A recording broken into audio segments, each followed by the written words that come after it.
Well, I know they do. Anyone who's watched Tim and Eric knows that's not the case. You still playing Minecraft? Oh, wow. That question came out of nowhere. No. How long did you play it for? I played it for about a week. It got very bad. My wife and I went to Palm Springs for the weekend. A little romantic getaway. I don't think it was for our anniversary, but it was for something.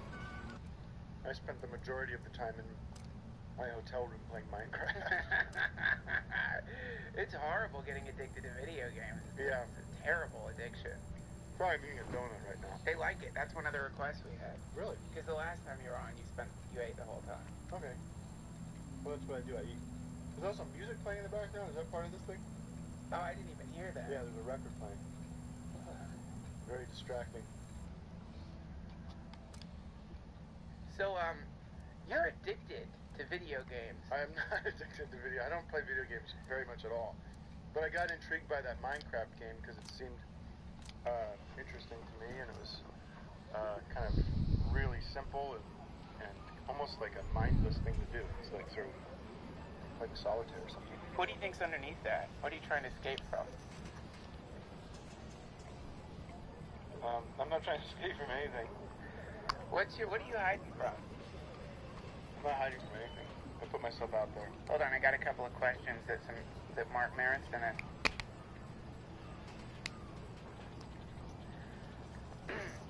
Why are you so afraid? It's just that's it. Why are you so afraid? Why are you so afraid? Why are you so afraid? Why are you so afraid? I'm not afraid. Okay. What do you think makes you so scared of everything?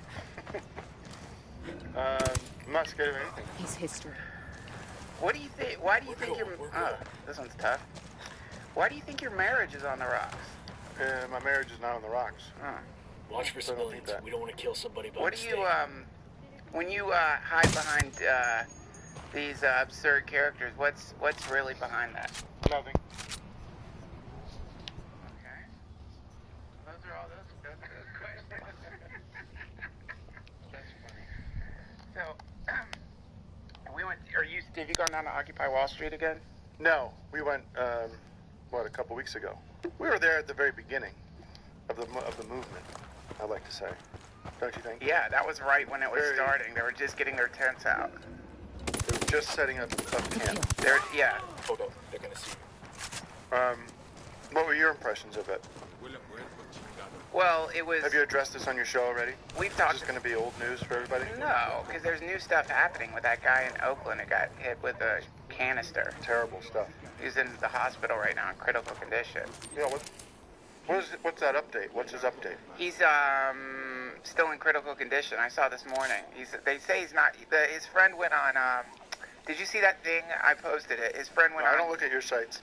Yeah, you do. You follow me on Twitter. You attacked me on Twitter. I did, and we should talk about that because I think it's actually a real issue. Oh, let's talk about that. What's the issue? Let's get into it.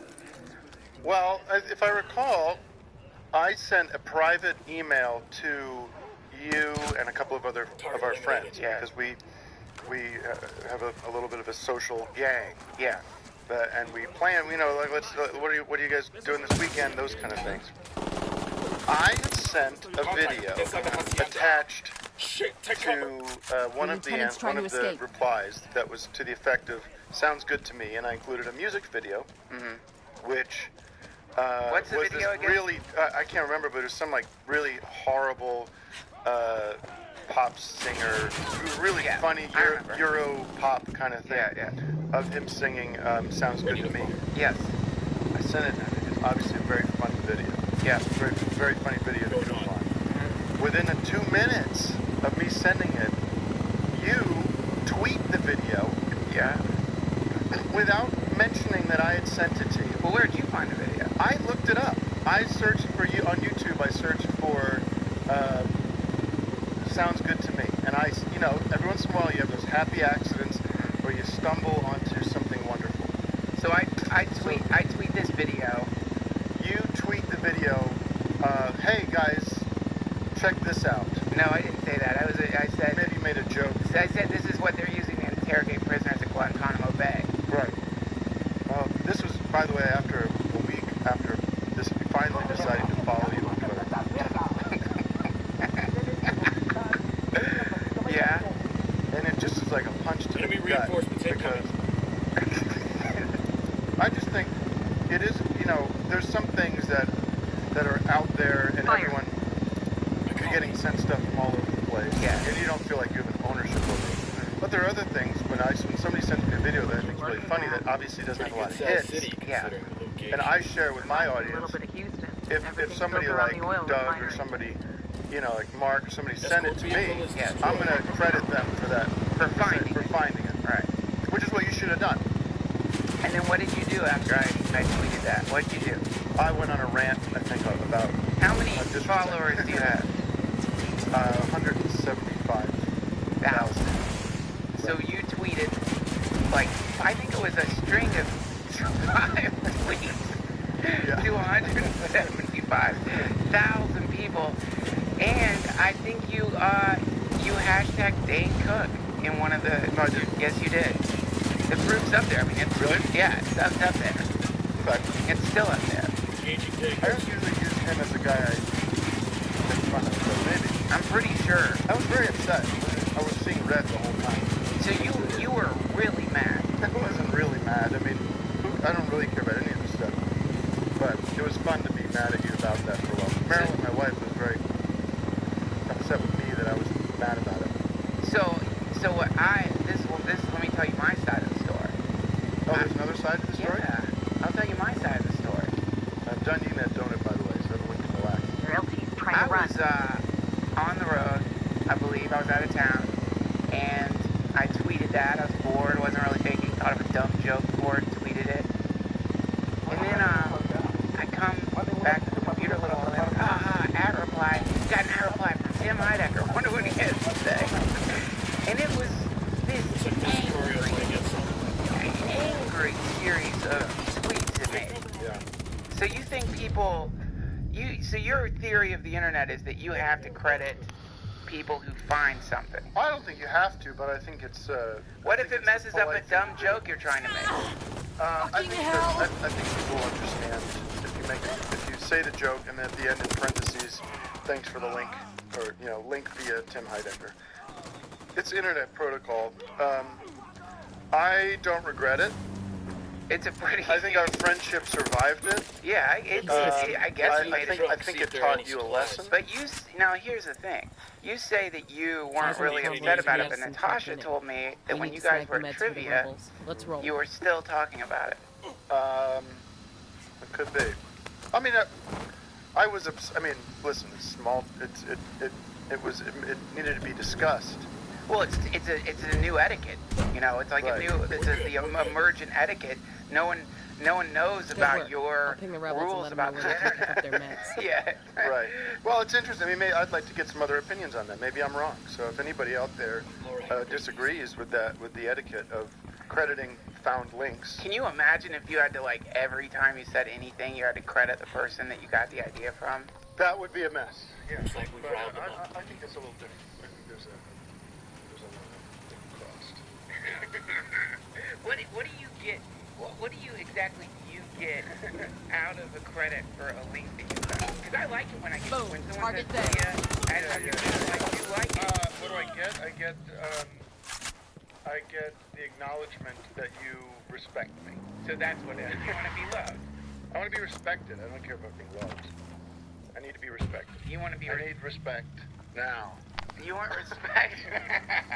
So you want respect from me and from the world. Just from you. So I do respect. I do. Clearly. I do. Clearly. Thank you. Ready? We can move Open on. fire. I'm opening fire What's your on these show? shitheads. Well, I don't know about that. That's something I want to talk to you about. Okay. We want to give you the lavender hour. I don't want it. You got your own podcast. Yes, I do. It's a podcast called On Cinema that I do with my friend Greg Turkington. Do you mind if we play a clip from it on the show? Please. Okay, great. I'll cut it in there. That's the market. We're gonna look around here for some Greg and info. I were in New York over the summer, and I don't want to spoil Well, it's brilliant. Yeah, it is brilliant. You guys, and it's, you know, to me when I hear it, it's really interesting because I would expect you guys to do like more of a, I don't know, a funny podcast. I wasn't expecting like a serious appraisal of cinema. I wasn't expecting you guys to dissect a lot of the films in the way that you were dissecting them. This is where the locals come to buy good luck charms or luck potions or even I'm just trying to decide whether to be in character or not. I don't know. I was wondering. I just feel like this is a nice podcast for me to not pretend. To be honest with you. I can be honest with you on this podcast. All right, so we won't play. We won't play that. I mean, I think anybody with have a brain knows what's going on in that podcast. So we don't have to pretend anymore. We can just relax. Okay? You are an awkward man. Eyes on Jensen. Take him alive.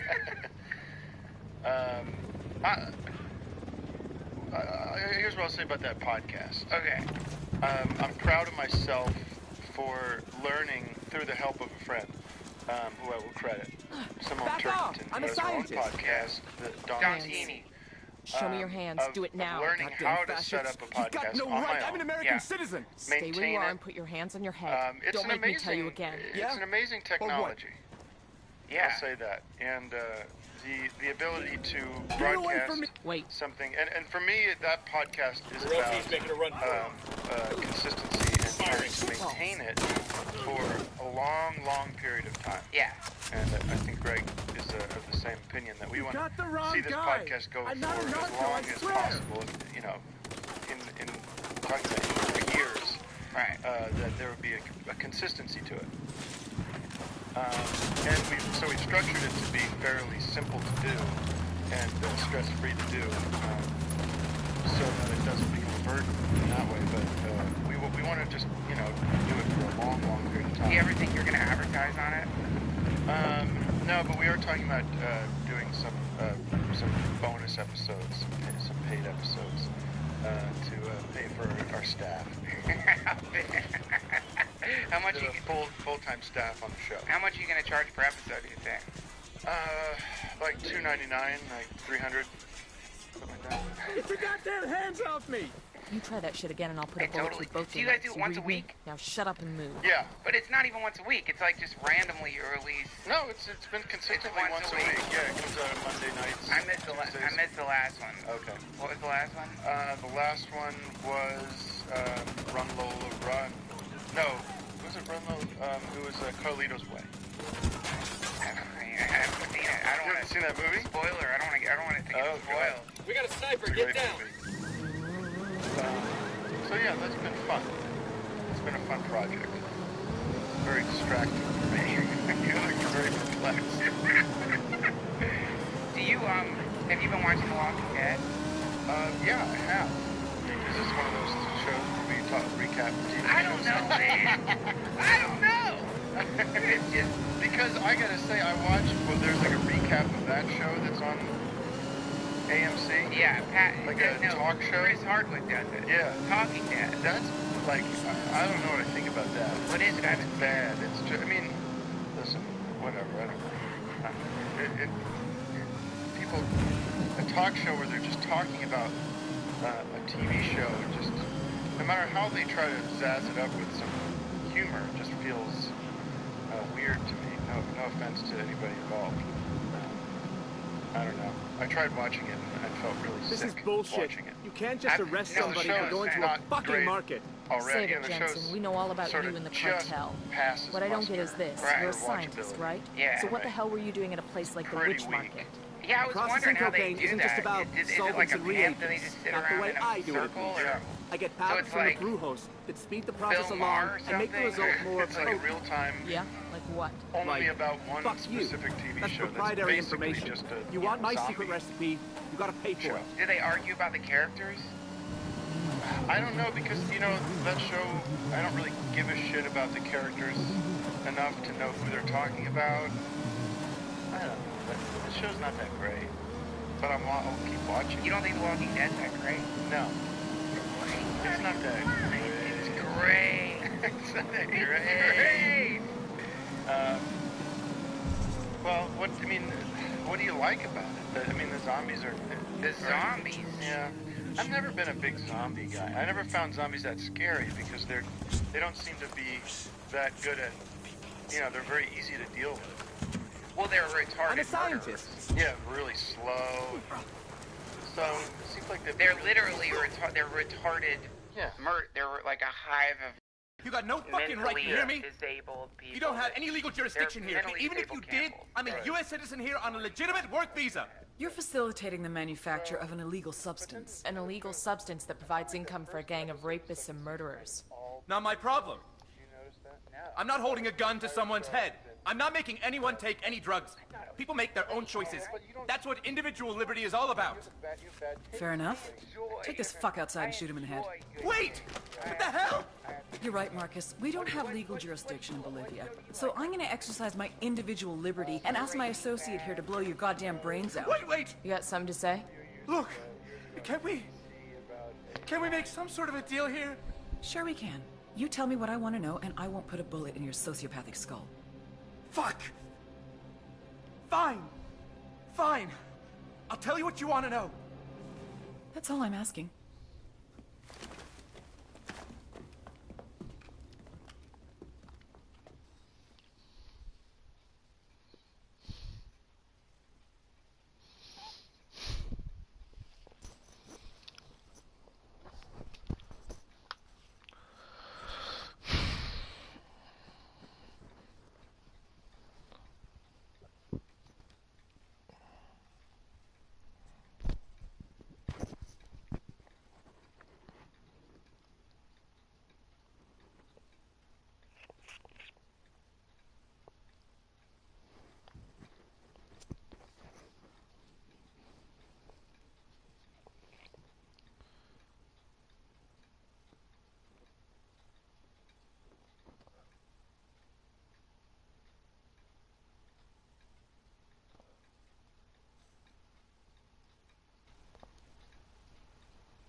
I'm shooting these fuckers. Sniper!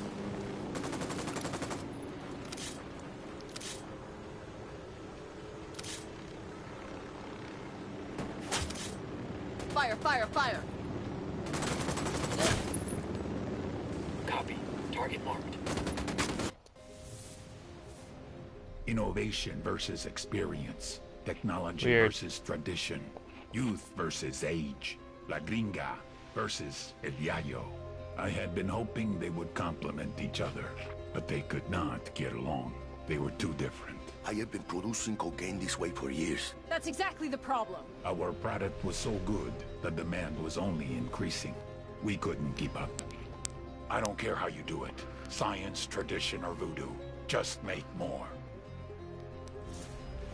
Or I'll find someone that can.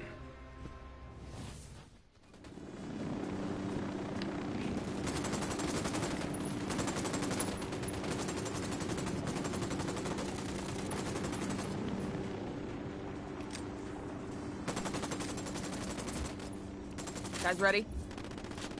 Copy.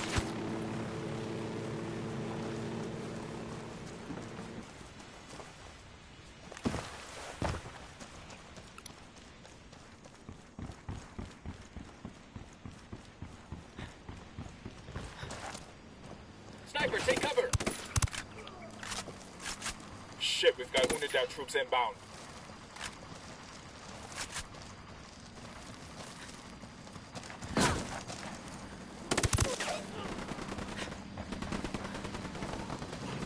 We're in a target poor environment. We're cool.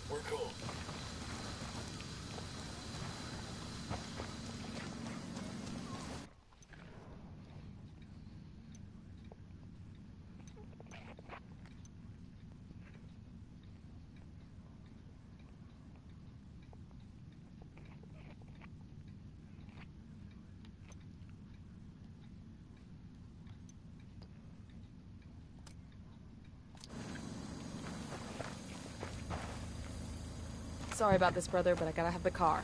Out. Go I'll ahead drive. without me.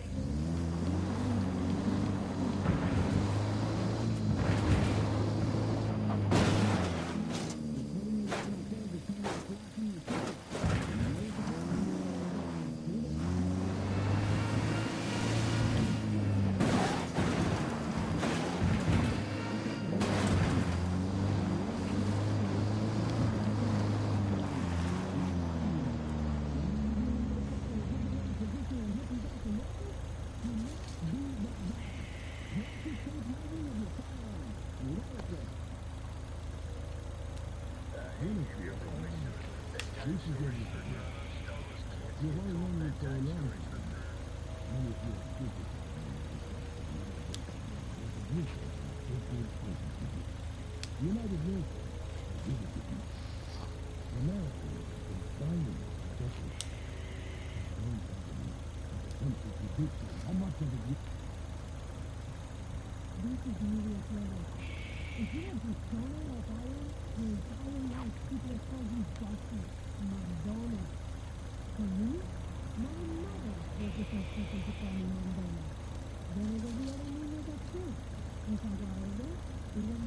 have you ever wished there was like bedtime stories for grown-ups? You know, those kids get told bedtime stories, but for grown-ups, you could just get audio books and DV and guided meditations and brain stuff and brain sound. Anything, I don't know. But, so I always wished someone would tell me a bedtime story. No one took me up on it, so then I decided to make a podcast for grown-ups to sleep at. So check it out, Sleep With Me. It's on Feral Audio. It's kind of like strange bedtime stories. It's kind of like, it's not cinema. It's not like Cinemax Sleep With Me. It's more like I don't know what it's like, but just so you should check it out. Sleep With Me. There are a lot. Ready to see you. Hold on.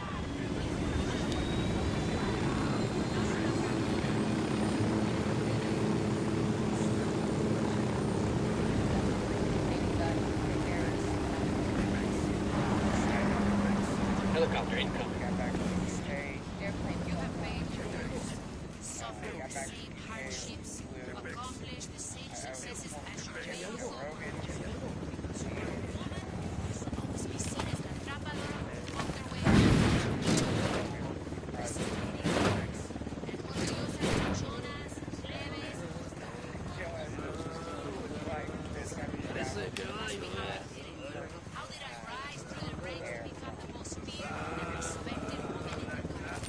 Drone is up. Really helps you understand. I have the biggest huevos in the room, and like nothing and nobody is gonna stop me from getting what I chingada madre want.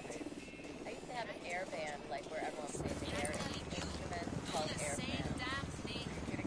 It's the only way a woman can win in our world. If you live a life like ours, if you don't win, you're fucking dead. A hit. So even if That was when like everyone was doing like air drumming. It's a great idea. It's good. Maybe you should write a script. Maybe you should write that in the future. Demo is primed and in place.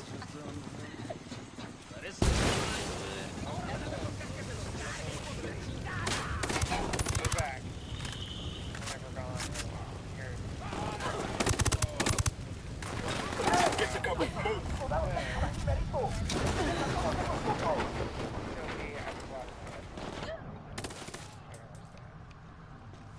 I lost my phone. God damn technology. Why can't you just... One day, you will be able to just... Whatever you think, you'll put on some metal helmet and it'll appear in front of you. That's how life is. I'm opening fire. A matter printer that plugs into your brain instead of your computer. Just a little USB port in the back of your head where you plug in a wire. Right in front of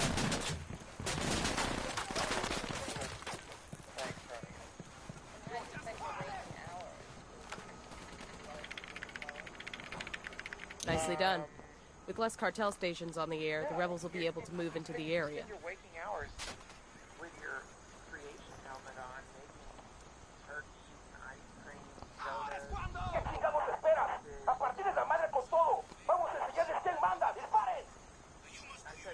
Oh shit, here they come. Why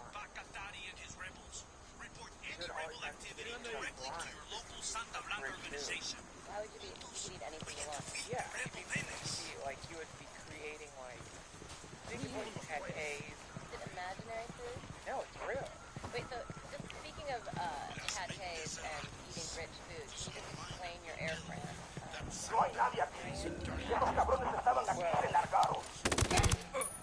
That's a kill. Basically, here's what happened. You are... We spotted one with substance. There's just like every city has a sewer. I got a target carrying submachine guns. And then there's unspeakable. Clear over here. Code. But there's a... So what happens is you are escorted everywhere. So you get to the airport. You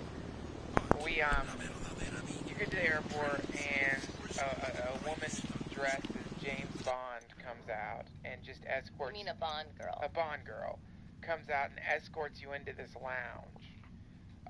When we landed in Paris, you fly to, first of all, you just the Air France first class looks like Kubrick decorated the front. We've got intel on a convoy of precursor chemicals being delivered to Ocordo. Make sure the convoy doesn't reach its destination. Seats that are like these bubbles that go all the way back and have 70 controls. Hang on, I'll drive.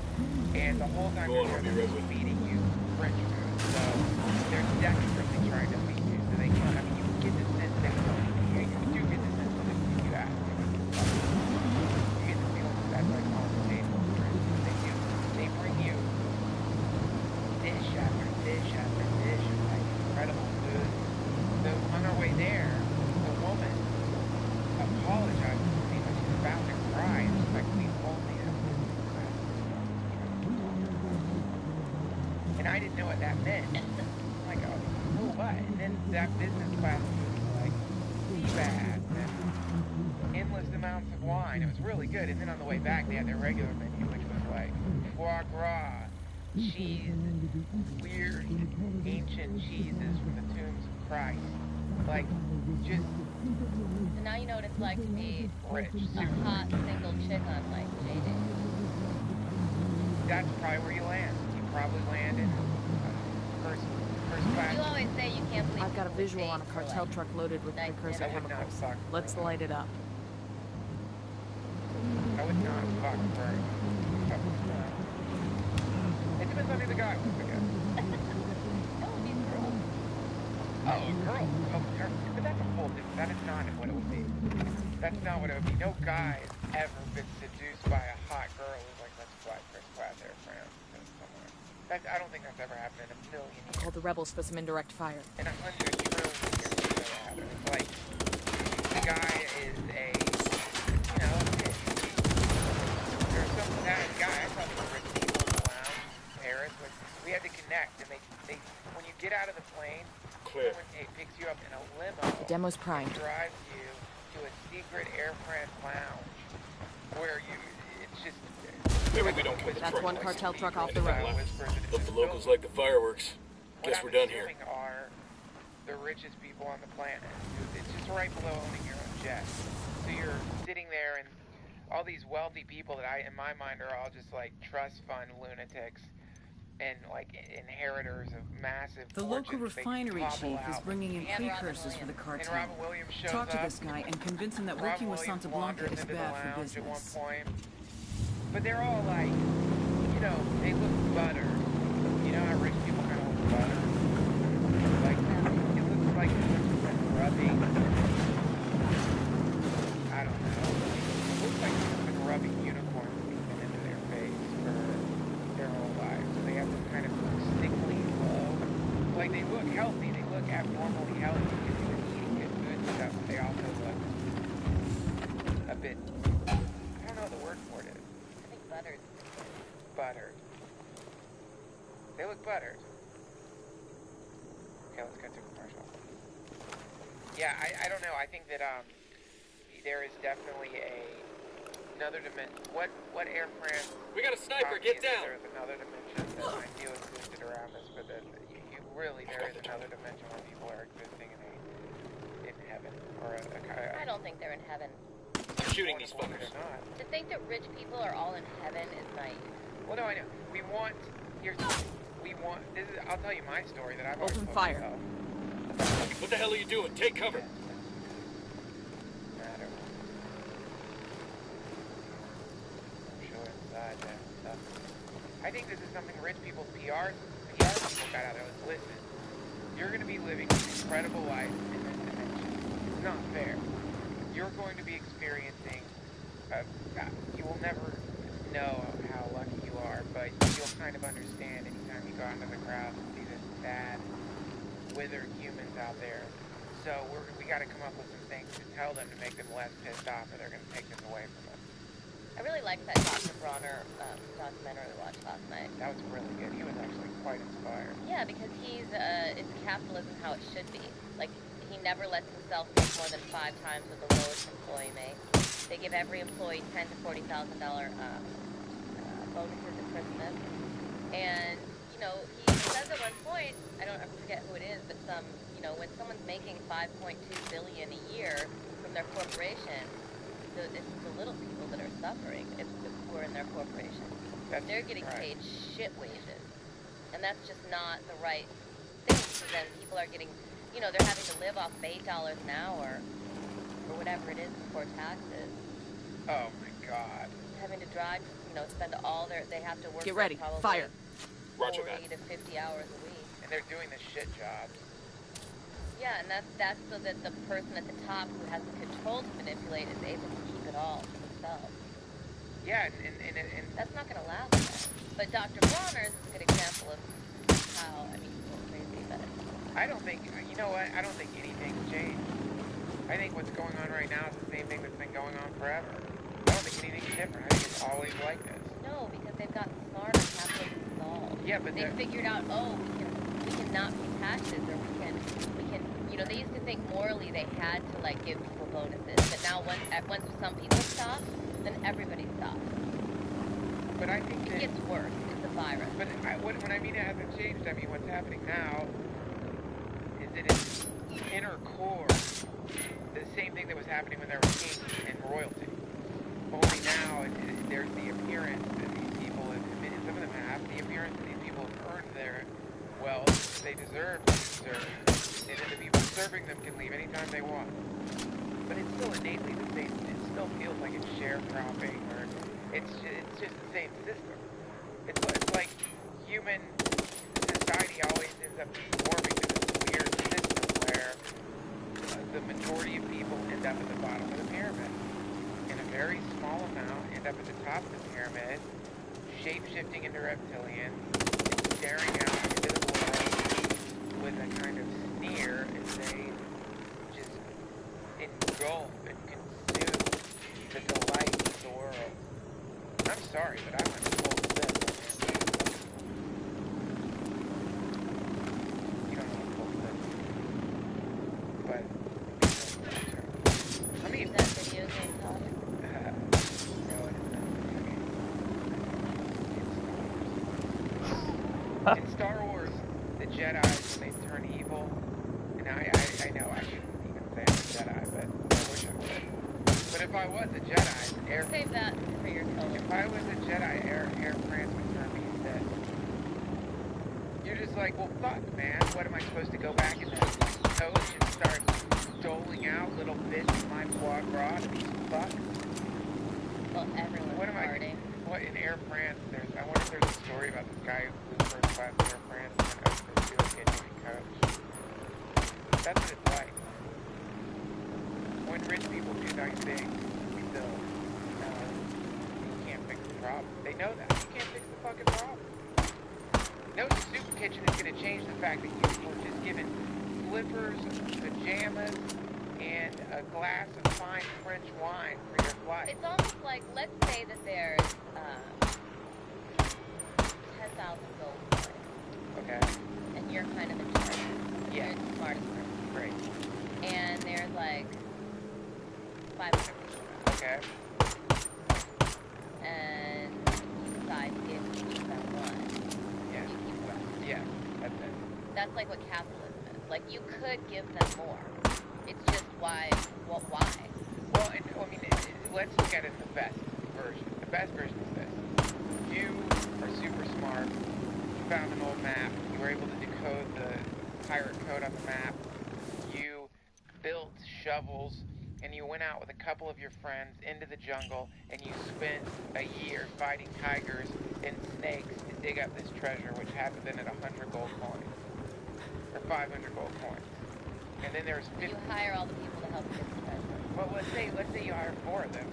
But then you come back and there's, 50 people on the island. You've got all these gold coins, and some of them didn't do anything to help you. Some of them were small. You were out there in the jungle digging up this fucking treasure chest filled with this sweet gold, fighting off tigers. You probably had to rape your friend. Yeah, but why not share with the people who are helping? Instead of keeping it all for you. Just giving them, like, just the smallest possible amount that you can. I'll give you 1 gold coin, but I was out there, I had to eat, Gerald. You had to do all this crazy shit out there, and now these fat pigs on the beach want your goddamn gold? Oh yeah, they're holding Occupy Wall Street movements. When you were back in the fucking jungle, your feet probably smell like the bottom of a rotting ox from the jungle rot that got into your boots as you were out there digging up that gold. And out there on the beach, these fucking pigs want your fucking gold? Sorry, Charlie. That's when you blow your Air France whistle, and an Air France plane comes, the stewardess takes you, the plane fly out into the rainbow. That's what I do. I'm different now. I'm an Air France man, first class. Not coach, not business. Occupy Wall Street. I'm one of the 1% now, motherfuckers. I'm out for you. I'm gonna come down there and fuck your shit up. Good shooting. Let's clean up and move on. Just one of them. Here's my plea. What do you guys want me to do? You want me to kill a fucking baby? What do you want? How's the Occupy movement doing? I don't know. It seems like they're doing pretty good. I mean, Has Obama responded? no, Obama hasn't responded. We'll leave a marker so the rebels can pick up these supplies later. Blows up all of it. It would suck to be Obama's friend. It would suck to be in Obama's cell phone, because I bet sometimes he accidentally, when he means to call a friend, he does a drone attack. Shit! Oh, shit! And how did he make a joke about the drone attack too? Yeah, buddy, you date my daughter. Predator. You know the drones I accidentally kill people with. How would he do that? That's very insensitive. Babe. Break. It's one thing that's going to be tough in our relationship now is you haven't been in first class Air France. It's really hard to talk to people who haven't been up there. It's like, once you've been first class Air France, an accidental drone strike on children makes sense. Wow.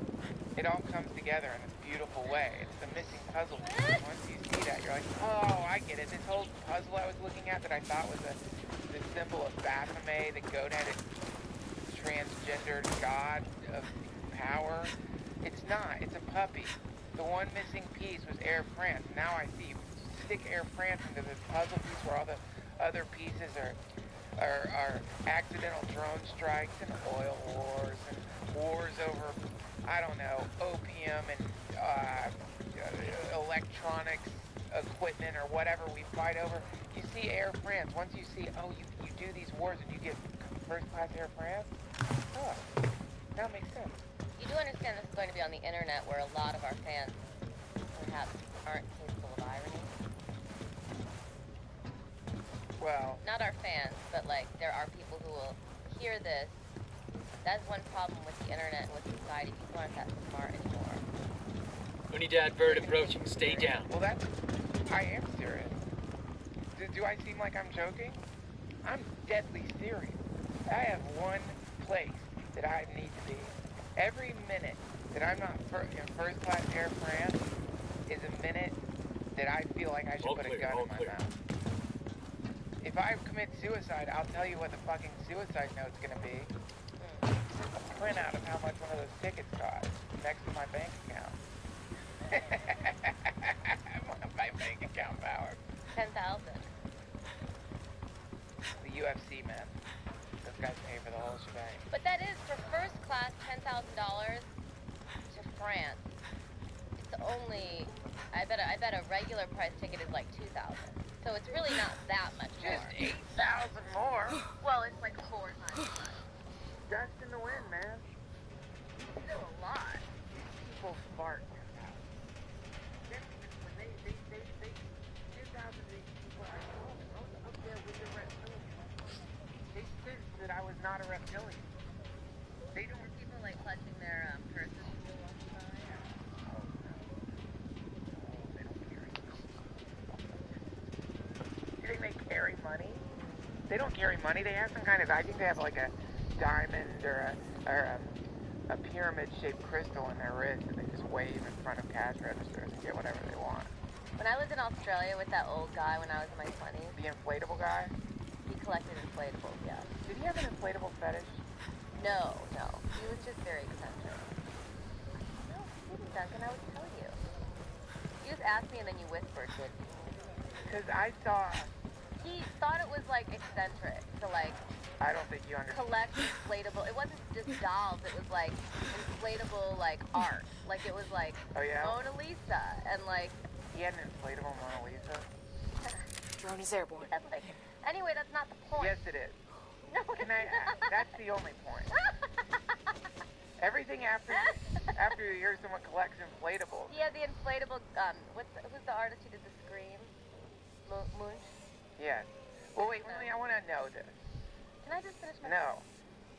But I have to tell you why, because let me just tell you why I asked about inflatables right away when you mentioned this guy. Because you think that we're fucking them. No, that's not what it was. Well, no, because... I did wash them from all once, because they were dusty. Okay. In the bathroom. I was just on, oh my fucking god. Pause that, we'll get to that. I was just on reddit.com, and somebody posted, "What have I found?" was the name of the post. What do you think El Sueño was like? Got eyes on the refinery, Chief. Let's see what he's got to these say. Teenagers blowing up balloons with their shirts off. And then underneath that, somebody posted another link to a website, which is people who have inflatable fetishes. And it's just videos of girls. What is this? Riding, like, We're here to deliver a message. Stop doing business with the cartel. I don't know what the hell you're talking about. Cut the shit. We know Santa Blanca is getting its precursors from you, and we want you to stop. Mira, pues this company keeps Libertad alive. If Santa Blanca doesn't get what they want, they can shut us down. I can't have that, understand? Yeah, well, understand this. If you don't stop supplying the cartel, we'll shut down the rigs ourselves. I'm not Fuck saying off, the guy pinches wasn't gringos. a crazy, retarded person, but can I just finish the story? This guy's more stubborn than goddamn General MacArthur. Guess we'll have to do this the hard way then. Saddle up. We're heading to the oil rigs. Okay, hold on. This screen. Aww. I was 21, and I'm not even like 43. I'm not talking about you. He was a con artist. I'm not talking about you. I moved to Australia. If you had never... He took all my money. If you had never... Obviously, the guy's weird. If you'd never moved to Australia and gotten ripped off by this 41-year-old con artist, and I just knew about a guy down the street who collected inflatables, I would still want to know this one thing. We did not have sex with him. No, not if you had sex with him. What? Did you have Heads up, sex in hostiles front in of the him? area. No. Yo, grunt with a submachine gun by the camp entrance. No! Duncan, you're off on this one. So he kept his inflatables out of the bedroom. It was just like someone who collects, like... I see a second target. Yeah, that's not like, weird. well, collecting anything is kind of a little on the order. It's a little dorky. I don't know. Did he... The Mona Lisa, this is all I want to know, and then we can move on. The Mona Lisa, hold on. Is the Mona Lisa the figure of the Mona Lisa, or is it like Target down. So it's just like a rat with a painting of the Mona Lisa on it? Yes. It's like a Should be beach okay rat. now. There's one of the oil rigs. Take it out. Got some hostile activity. And then the Mona Lisa's eyes were just blue with every part of our body. Oh no, I'm just thinking about me personally. And then we had candles everywhere, and it just... If I fall in love with a 41-year-old woman, a 41-year-old Australian when I was in New York, and I went to live with her, and I found myself making love to this woman and looking up and seeing... First of all, I'm kidding about looking up and seeing... I know, but that's why I asked. Because I was in my mind, I was just picturing these intimate moments would always be diffused by the fact that this person had inflatables. Just spotted one with submachine guns. It's like... Well, this was also a long time ago. Like, imagine if you got to meet Nietzsche, and you went to his house, and you've read all his books, The Antichrist, you've read, like, his incredible Here's target number 5. philosophies of rising above morality, and he's a strict, fierce whirlwind of power. And then you go to his house, and he's got, like, an inflatable Mona Lisa. Hey, we got a narco close to the container. I wouldn't be able to read his philosophies anymore. I would be like, I didn't hear this guy with the philosophy. I know. He was a lover. I don't mean for you to get insecure about it. It was a long time ago. It doesn't, I mean... There were a lot of Natasha, insane things about that relationship, but the inflatable... I dated a That's a girl. kill. I dated Poke the hornet's nest. fish oil and rubbed it on her face and left rabbit food in the toilet. So it's not like I wasn't swimming around in the... Yeah, but you also didn't give up your red Target acquired. They know we're here.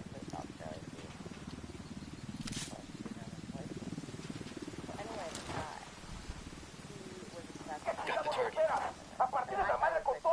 Opening fire on these fuckers. And so whenever we were inside, he had jumped up in the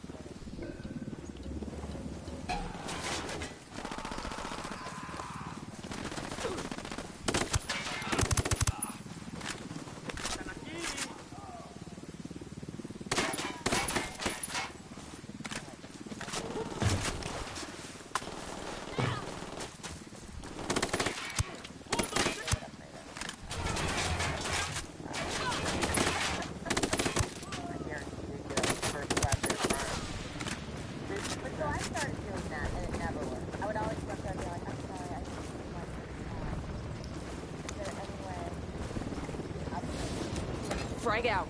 Come mierda, culeros. Chopper incoming. Frag out. Get some.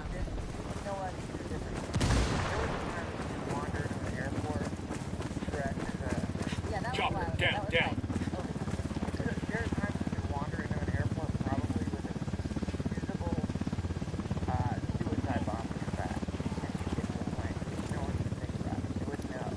Marking a tango. He's close to that local. I got a target carrying submachine guns.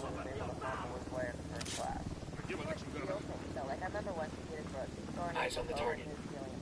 I've got the target. Bad guys are marked, waiting on you, boss. Ready to engage. They're on a wild enemy kill.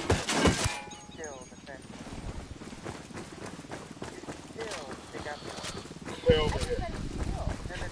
Your mind was so seduced by this guy that even when you lay keep out your all guns the down. cards These on the people see table, too many as it is. still somehow broke. That's an idol who is not fully destroyed yet. Still hold out some kind of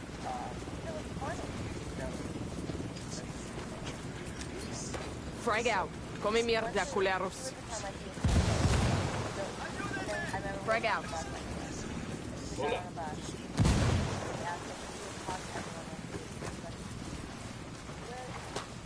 And then the bus driver is like, can't you read the back? You know, in his Australian accent, can't you read the back of the bus, mate?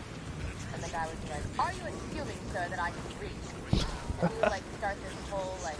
The guy sounds like a 100% Got the C4 primed. A-grade asshole. He sounds like you know what he sounds like? Demo is primed and in place. He sounds like a god. That's a Well, he looked like Mick Jagger. Got a cartel Sounds like a lieutenant. god. Next to the cartel A pickup. goth? Yeah. He sounds like he's putting on his show. Babe, I don't care if you fucking look... It doesn't matter what you look like. I don't care if you look Demo's primed. like an older Brad Pitt. He's collecting inflatables. What the fuck? That was a civilian, Stole dumbass. from grocery stores Shit, and you put think on the fake explosion got their accents in attention? city buses. This is dope. And he, like, snatched up some 21-year-old girl from New York and took Like, all if of we only had $40, like, I had to go work, so I would bring us money. Yeah. And then he would take all of my day's wages, and we go buy champagne and, like, Makes cheese 5. and, like, go have a picnic. Calling for indirect and I'd be fire. like, I don't think we should spend all our money. Well, that's what everybody says to their parents.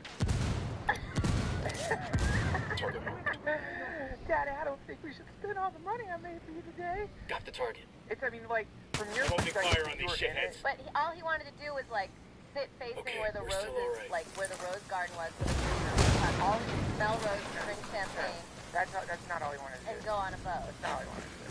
He would like boat.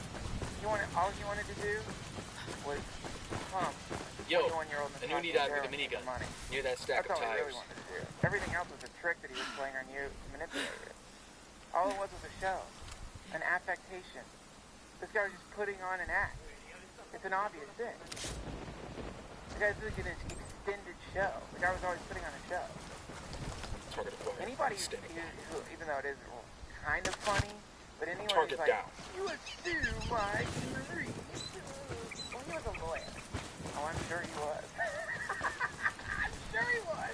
I bet he was a doctor, too. Why are you jealous of him? I'm not at all. I I'm not at all jealous of him. You know when he was? What? He was at Burning Man. I'm over Burning Man now. All I'm doing, the only thing that I'm doing is I recognize it because I have idols. Still. He's not my idol. No, I know, but you still... Listen, it's a deep subject. But sometimes in our minds, back in time, it's like, you know, here's a much smaller version of it. A much smaller version of it. When I was a kid, growing up, I saw the Nightmare on Elm Street movie. Back when I was in Texas, and when my dad would let me rent a ton of videos and watch horror movies, and I remember renting Nightmare on Elm Street and putting that movie into the VCR and pressing play. And I still photographically remember the beginning part of it. This is where Freddy Krueger is using a hammer to sculpt his glove of knives. And it's like he's banging the knives and you're watching this dark, this Texas fucking apartment with the windows down. I'm just, the terror and the, oh my God, he's gonna kill people with a glove that has knives on the end. It was so intense for me and like spooky. So anyway, I remember like there was a huge span of time between that moment and when I watched Nightmare on Elm Street again, expecting like this same kind of feeling, this rush. Right. And I put it in and it was like, oh, this is so stupid. This is the dumbest thing I've ever seen. In the same way, what happened to you bodies up ahead. was playing on a part of your mind that wasn't fully developed yet. It wasn't, you hadn't gained the understanding of how awesome you are. Buckle up, people. You hadn't gained the understanding of like what people who are real, how pleasant it is to be around people who are real is. So you were... He was not real. Yeah. We fought every day. You were way... Like if I used the wrong knife to butter the bread, he wouldn't talk to me for like everything till the next day. Everything he was doing, everything he was doing was designed, was exactly what you would do if you wanted to manipulate a 21-year-old girl. Everything he was doing was what, this is a 41-year-old guy. He has 20 years experience on you. 20 years experience. So everything he's doing is just target marked. Basic math. Say the word, boss. That open fire. Kind of like a scumbag would do to. I think our guns are spoken. There's nothing. We're clear. Like, y'all good? Anything you saw where you think, oh yes, there's a sophistication under there. No way. It's all just tricks. And I'll tell you why. I'll tell you. You want to act smart on the spot for using the psychology. We'll let the rebels know where to find these supplies. They can pay us back later. It's an inflatable act. It's an inflatable act. And his inflatable collection is the way that you can start decoding the truth. Because it's not eccentricity. You just walk into his real life. Someone spoke to me. She showed me the way to true spiritual growth and to true prosperity. And that way was to free the soul from the shackles of the body, to take away those chains that drag us to the earth. I am speaking of asceticism, of relinquishing the desires of the body for the sake of the soul. That freedom from the flesh has given me focus, given me más ganas, a new desire, and you can see around you the fruits that concentration bears. Santa Blanca's reach can be measured across the entire Western Hemisphere. The profit in our vaults is nothing compared to the influence we wield across continents. Hermanos, I do not ask that you renounce the world as I have. When the time for you to do that has come, you will know that for yourselves. But I do ask that you learn from my example. Do not indulge so much in these easy pleasures that you abuse your mind and body. Our cause, our purpose, nuestro destino calls for you to... Hoy, algo especial, DJ Perico. On the phone right now with the beauty of beauties herself, the elegant, la más guapa, Nidia Flores, mamacita de mi vida, la reina de belleza, the beauty queen. Welcome to the show. Gracias, Perico. It's a pleasure to be talking with you. Now, can you confirm or deny these exciting...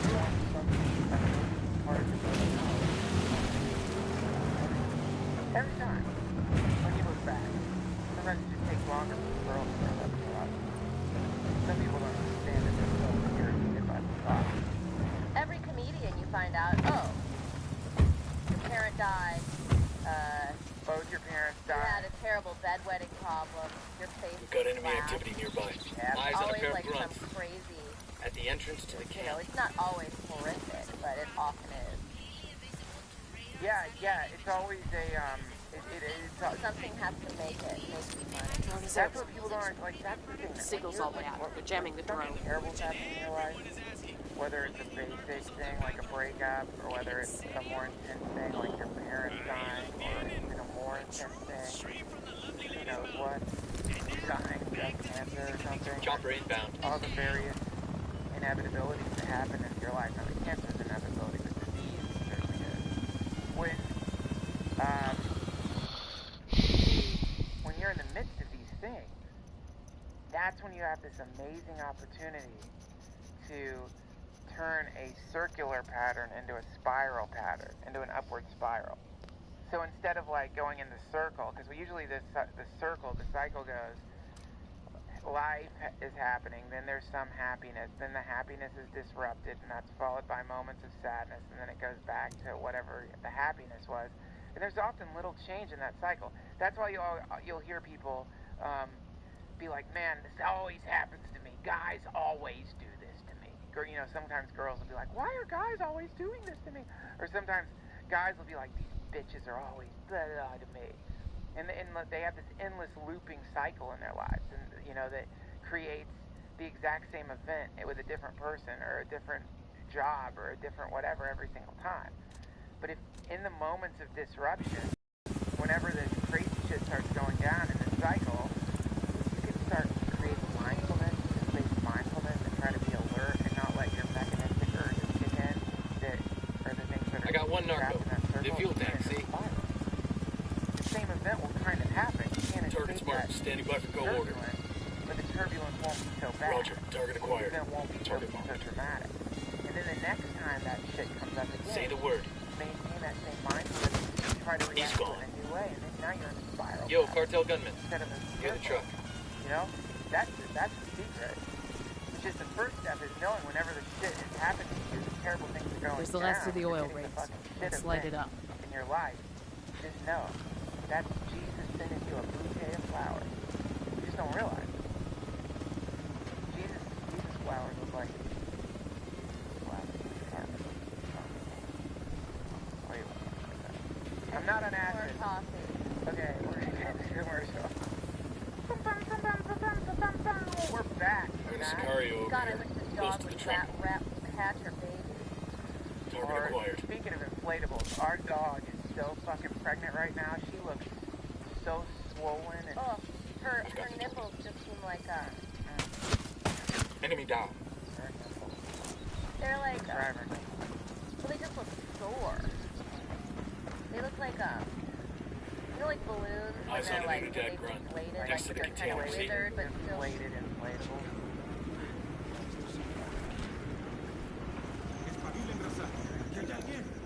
Another tango. No, they look like jump and it's cheerleaders spit out. They get her out from under your bleacher. Fuck. Then what? That's a good come on, that's a good image. Roger, target acquired. That's a visual.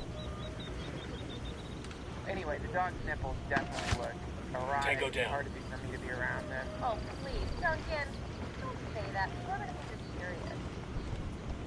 I am serious. I'm serious as a fucking slab of pate on the front of Air France. I'm as serious as a... The alarm. What's our play? Cartel Sicarios have joined the fight. Climbed all the way back to what if we were sponsored by Air France? Firing.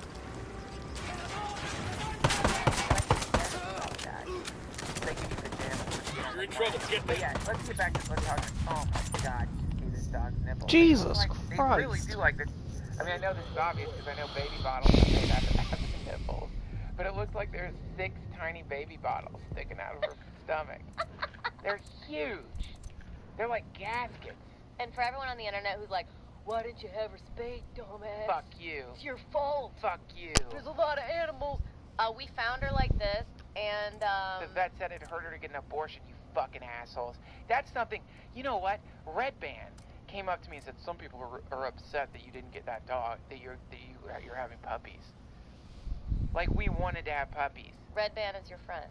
Like we wanted to have puppies. Oh yeah, sorry you guys, that's a friend of mine. Like we wanted to have puppies. We don't want to have puppies. You think we want to have two adorable, squirmy little pups? Bleeding all over my white rug. You think we want to... You think we want to... I have white carpet in every room. You think I want a memory of a purple balloon? Do you think I want the memory of a giant purple puppy-filled inflatable blasting out of my dog's vagina? No, I don't. Fucking hell! Vagina's an inflatable. Looks like it. Everything about that dog looks like somebody put her on the air hose too long. Like that guy. Did you hear about the guy who fell on the air hose? Did you hear about that? A guy. This is a famous disaster that happened where a guy was working in a garage and he fell backwards into an industrial air thing that blows up tires. He fell backwards onto it somehow and it went into his skin. I think it went into his butt, but I'm not positive about that. But it went under his skin and he was sitting on the thing and it blew him up. In seconds, it had inflated his body and Dunkin. Look, it's on the internet. This really happened. And his friends got there and managed to turn it off. He had inflated himself, and he was in the hospital for 2 months. It fucked him up. It separated the skin from his muscle. Not to mention that was so there. Roger that. Target mark. Yeah. I mean, yes, of course. I mean, to know. I mean, God only knows what. It wasn't caught on camera. Ready. Call the shot. People never stop making fun. It would take 2 months, but then they would start making fun of you. They would start sending you Michelin and stuff, and I think that's all. Looks like you, Ronnie. You fell in that pond. So Duncan, tell about you were at the UFC tournament in London. Demo is primed and in place. It was cool. I mean, the fights were good. I like this UFC got the better C4 than the primed. last UFC that I went to. No, but talk about how the different. You said that the more shows someone makes, the worse they are. Here's what I. Demo's primed. I mean, I like. Believe it or not, I really do like UFC. I like watching people. I like the fights. I think it's amazing. Some of the athleticism, some of the different ways these guys have perfected knocking people out is amazing. You really feel like you're watching. Like got the C4 primed. Movie, but these fighters are, in general, Demo is primed and in place. There's a lot of different types of fighters, but psychology-wise, there appears to be two different types. Got the C4 primed. Showmen and just kind of basic athletes who are just there to fight, but then there's these showmen who want to create like a persona. Like wrestlers. Yeah, like wrestlers. Oil rigs. Which I like. Time to talk to the VB gas refinery chief. It's fun to Let's see if this will convince him to stop working with the cartel. Element of this persona, but what I've noticed is it seems like the bigger the persona, the more likely they're about to get their ass. I always like the guys with personas, but in this UFC, Frag out. You know, a guy came out reading the newspaper, you know, like just coming out to, you know, in his slippers. Yeah. Wait a minute, I'm at the UFC, and these are like, you know, these are brawlers. These are like fighters who grew up fighting on the streets of Manchester or whatever. They're like, one of them was a traveler, one of them was a gypsy who's been fighting their whole life. That's what they say, though. They could be making that up. No, I don't think that when you see these guys, one thing that doesn't come into your mind is like, this is the first time they fought. Like, these are super deadly. No, they make up their persona. They're a gypsy. Well, yeah. So here's what happens.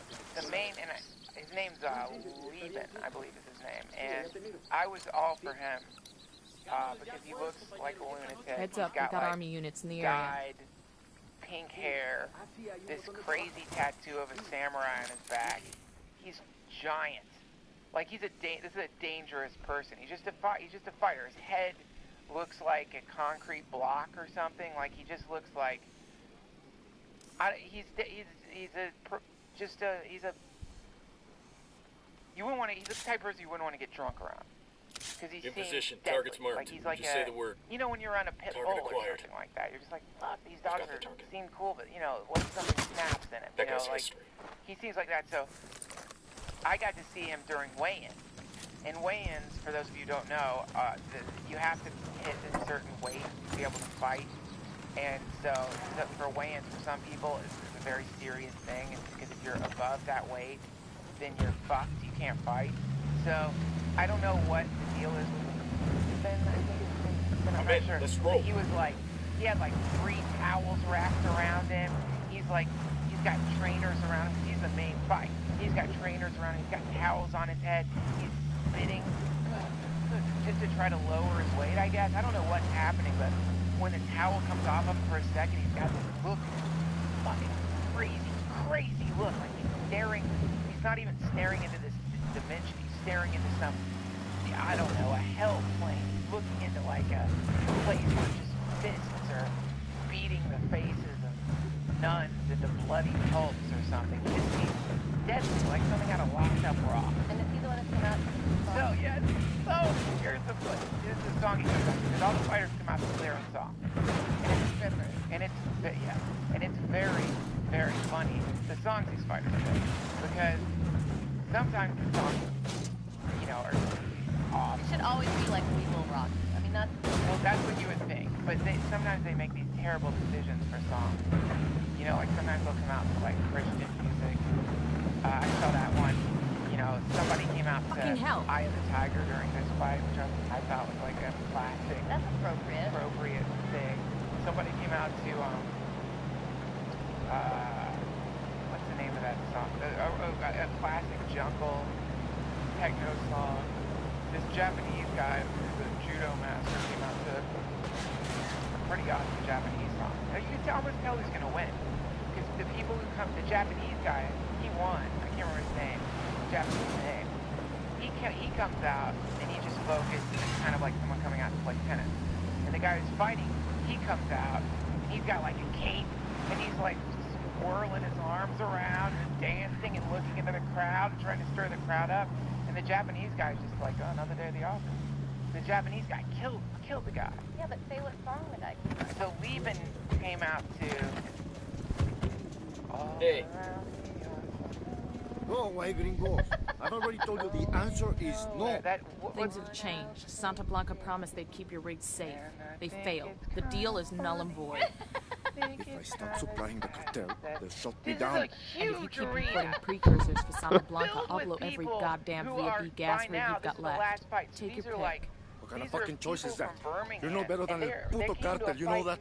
This isn't about me. It's about you doing the right thing. The right thing? Brits Don't make me laugh. who came for a fight, and they've been listening to people coming out to techno music, and all of a sudden, Mad World is playing. He will be so on the your energy head. in there is this I can live with that.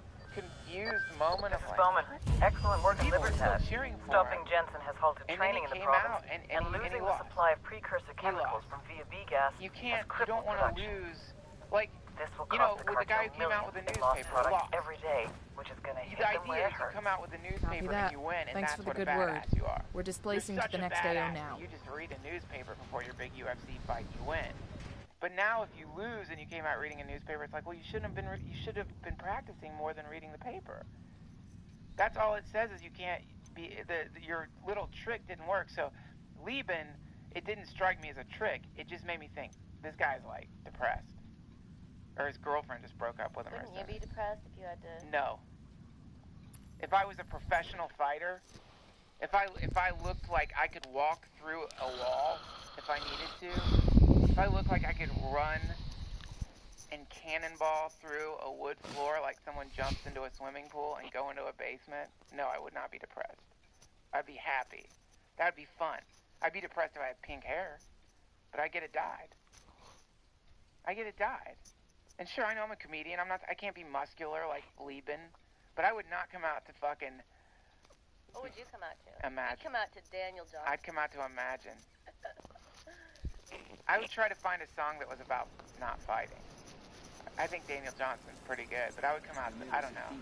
Or maybe just maybe like the theme song to Days of Our Lives. Some kind of soap opera. I would, because I would know if I was in the UFC, I would know I'm going to be transformed into a hamburger patty in about 5 minutes, so I would come out to like a really ridiculous song. And I would come out with a cape, a crown.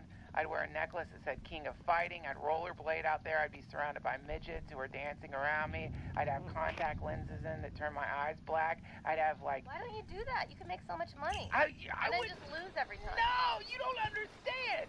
Losing, in this situation, losing is the same as being in like a bad car accident. Like you're getting... Yeah, but then you could fly Air France. Yeah, fuck that. In a coma, normal people like me cannot get into fights like Hang on, I'll drive. You can't do it. You would... I mean, you see the punches that these guys are delivering are just 5 pounds of pressure away from pushing through someone's head into their brain. What song would you come out at? Listening to?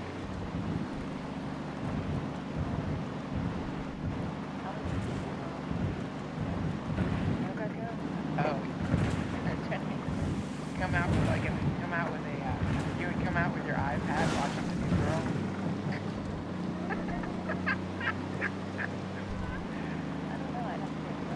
You know what I would come out with? I would come in a hospital bed. I would have to carry me in a hospital bed with all the transfusion stuff that I would need after the fight. I think it's still sad. Anyway, like, they make money off of, like, seriously hurting each other. Yeah, that's an opinion that some people have about it. Unless is it all rigged? Is it like a dance? No, it's not rigged. But is it like dance, or is it like, do people end up in the hospital? I don't think they ended up in the hospital in these fights, but people have ended up in the hospital. But you're talking about a... Oh, what? Like, is that just like macho? Like, showing someone who just... No. It's a really, really old sport. And it's like jousting. Yeah. It's an old sport. It is macho, of course, but it's like... These fighters are not... They're not, like, angry at each other. Like, after every fight, they usually hug. And they're generally not enemies. They're just advocates. Damn. It's just cool. I haven't it's seen like, anything like this since I was in the sandbox. You see sandbags, barbed wire, observation posts. What the rebels must be giving Santa Blanca hell. Bet these cartel assholes never thought they'd be spending their time dodging snipers and IEDs. Farmers sure can be a bitch sometimes. They are and their strategies, and you see like how much. I just see it as like, wow, this is what happens when you dedicate your entire life to something with all your energy. It's really cool. That's what you were saying last night. Yeah, it's kind of You said that I forget what we were talking about something called hours. Yeah. What were we talking about? I can't remember, but it was the idea is like if you you're talking about Sylvia Plath. Oh yeah, she's so smart. Like I'm reading this book of like letters she wrote, and I just don't understand how people even just 6 years ago so formal and so important. Well, you can, and I said if you put consistent time into anything, we're good. Writing especially when you grow up upper class or from some sort of privileged European background, you're nurtured at a very young age. Like for me, nothing was really nurtured. I mean, I was like living in survival till I was 21. Right. So you're not like being like learning Rachmaninoff and being forced into poetry and reading and writing and going to accelerated school. Right. Like so, I guess maybe if you've been doing that since you were like 8 or 9, you're more advanced. Well, yeah, I think that if you I think the alchemical idea is if you take heat and you apply it to something, whatever it is, the thing will eventually undergo a transformation if enough heat is applied to it. So apply heat to water, you'll turn it into steam. Apply heat to steel. Apply enough heat to steel, you'll turn steel into liquid. It'll melt. So in life, heat is consistent action. If you consistently do something again and again and again and again, the heat will begin to transform whatever the blockage was in your life, and it'll melt it away, or it'll turn it into a new form, and then you can use that new form to get wherever you want to go. Just crossed into Barbados. Would transform Sonia sent an accountant named Polpo to Barbados to check out Nydia Flores' books. Word is Polpo is a hawk. He doesn't let anyone cut any corners. So whether she's skimming from Sueño or not, Nydia is not happy to have Pulpo looking into her. The cartel smuggles its profits into Barbados from Brazil, and then most of that gets laundered through Banco de Barbados. With Pulpo already about to gum up the works, there has to be some way we can use that to sabotage the entire process. Maybe Sueño already believes Nydia Flores has sticky fingers. To know for sure, we need to get hands on Polpo. Our intel places his junior partner and right-hand man, a guy named Wagner, at a silver mine in Barbados. Grab Wagner and make him cough up compared to the level of focus that like professional athletes. Our friendly neighborhood CIA officer just sent us a video. Who's got the popcorn? Where people, literally, you wake up in the morning and you start training, and that training goes on, whatever the training is. That training goes on throughout the day and ends when you go to sleep, and then you wake up and you do that again, and you do that for years. That's how I used to do that with writing for my stand-up. But now it's like, you know, you just get lazy. That's ultimately what it is. I mean, you could... Or you get busy. You know, like you gotta walk the dogs, and then you've got a meeting. There's still always a way. Because like, it's just a conscious decision. If you wake up, if you want to write, and you wake up every morning... Everybody hold up, we got hostiles in the area. ...and spend an hour writing, by the end of the week, you're gonna have something. Yep. Yeah, you just have to do it. I think really what it is you have to... All the Sicarios in the world ain't worth piss if you don't have the accountants to wash the money clean. Octavio Allende is the accountant that does Sueño's laundry. They call him El Pulpo, the octopus, because he's got his tentacles everywhere. You take him out, a lot of other pieces no longer connect, but I want to use him as a weapon. Pulpo is management, and he knows it. Instead of an AK-47, he has a briefcase, and he uses it to open doors to businesses, to cement relationships with politicians and police, and to make the cartel's money something they can spend. Thanks to El Pulpo, in addition to its illegal enterprises, Santa Blanca has its cash in numerous legit businesses. El Sueño has brought El Pulpo to Bolivia to audit Nidia Flores.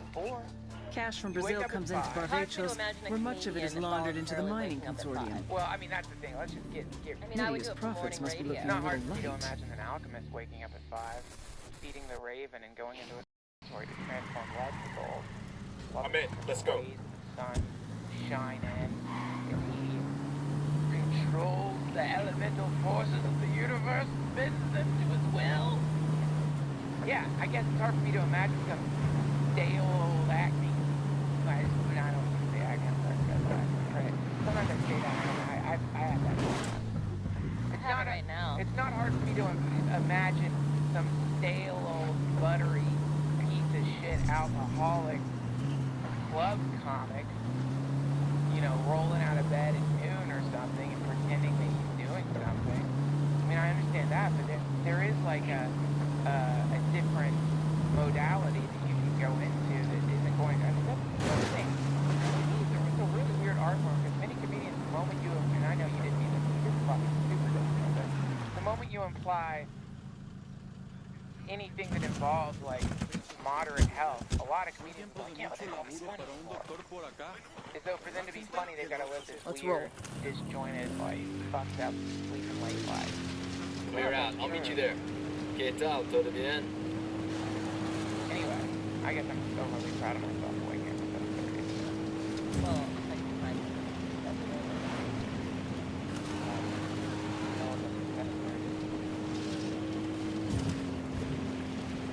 Well, our dog's gonna give birth soon. Our, and May 2 gives birth. May 2 gives birth. Oh, can I tell a story really quick? Yeah. So the dog walker came over while I was working with her, and she missed the house. So she's like, please let me take the house.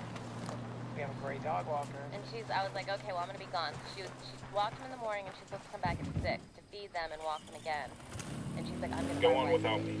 So she drives to Sage, and she starts texting me. She said she saged the house, and then all of a sudden the record player turned on. And then a door slammed. She turned the record off. And the record player, you've got to press like 4 buttons for it to come on.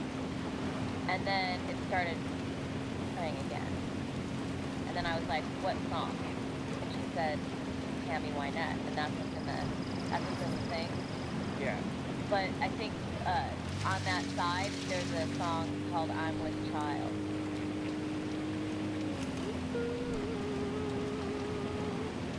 Oh, and then she told the ghost to walk to the light.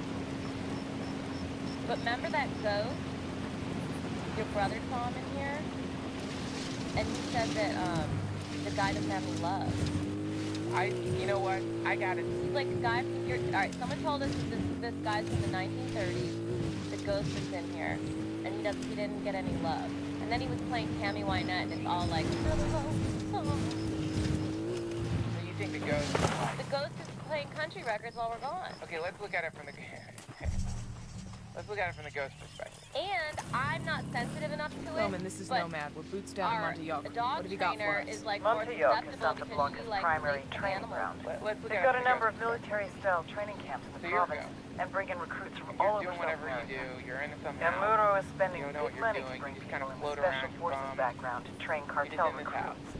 The senior instructor is rumored to be former U.S. military, but we don't know much more than that. I need you to gather intel on the cartel's training ops. Get me an idea You're never alone. Whatever your ghost schedule is. Solid copy, Bowman. We'll get on it. Got a location here on a cartel communications. The site handles all message traffic in the province. Stage, which, by the way, would piss me off. Well, doesn't the sage We've got to get in there and hack their logs. We might get an ID on the cartel's senior instructor. Dissipates the ghost fumes. That's scientific. You think that the ghost is the one who's been pooping all over the carpet? Yeah. That's more what I would do if I was the ghost. If I was the ghost, I tell you what I wouldn't do. I wouldn't put on Tammy fucking Wynette. If I was the ghost, I'd be a fisting ghost. I would just fist her. I'd grab her and just put my ghost fist into her ass. Well, that's the whole point of ghosts. They can't really hurt you physically. Unless, I guess, they went to UFC. Oh, hold on. A UFC ghost. This is the thing. A ghost can't hurt you physically, yet somehow it starts a record player. Twice. So let's face. I can barely turn on the record player. You have to like. It's very complicated. You have to turn on Eyes on three two different things, and Sicarios you have to get it into on the right, terrace. like USB thing. So let's just think about it. Let's consider. She said it turned on twice. Let's consider. You have to put the needle on the record. Let's consider all. Let's consider what her version of the story. What happened. So really think about it, because a miracle happened that day. Eyes on a cartel heavy machine gunner. Next to the dump. Laws of the universe, as we Tangle know on the roof. them, Tangle on the roof. fundamental laws of the universe. Hey now, we got a group of Sicarios. The HQ building, thrown inside. on their heads as our dog walker burned sage, and the record was lifted.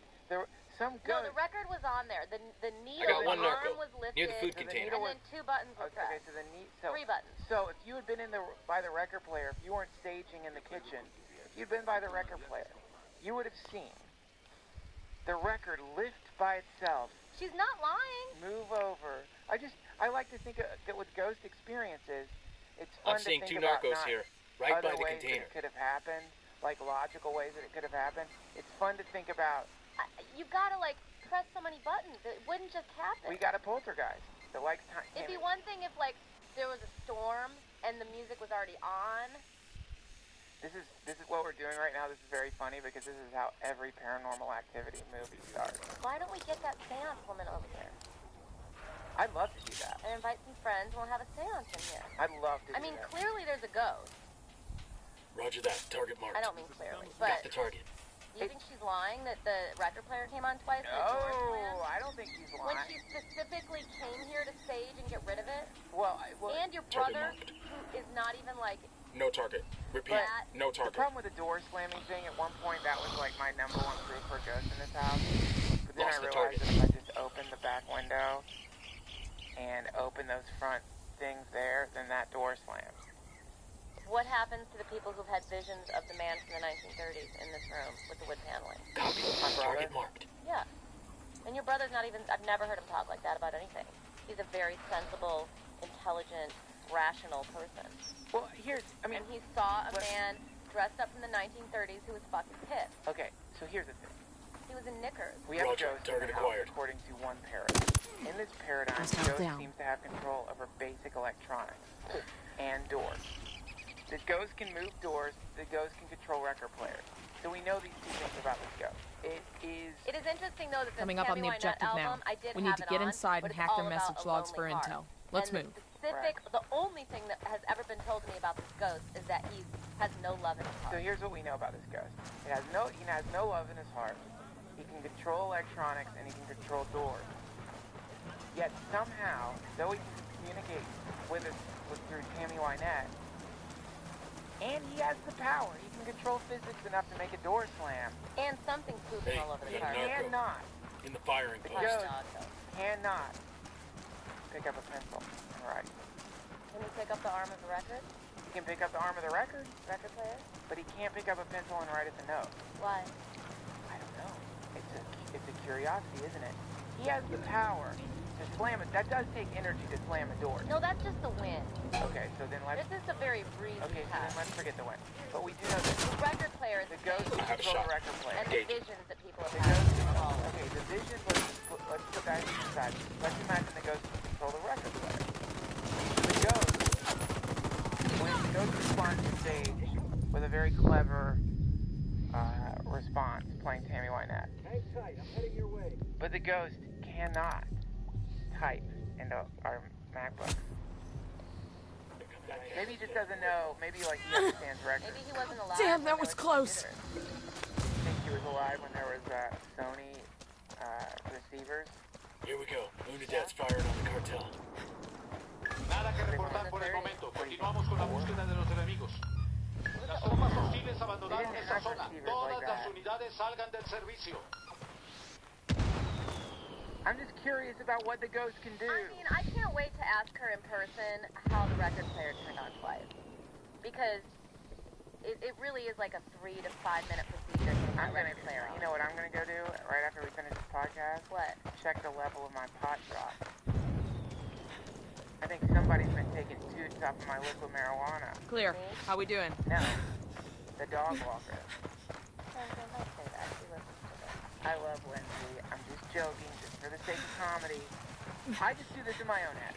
Like, I will have little things that I think that I want to believe it was a ghost. And then when I start really calculating out... You weren't here when I'm with Child and Another Lonely Song came on in the dark as the stage was filtering through the air. Well, we'll see. We're you know what? Oh my God, I just realized it.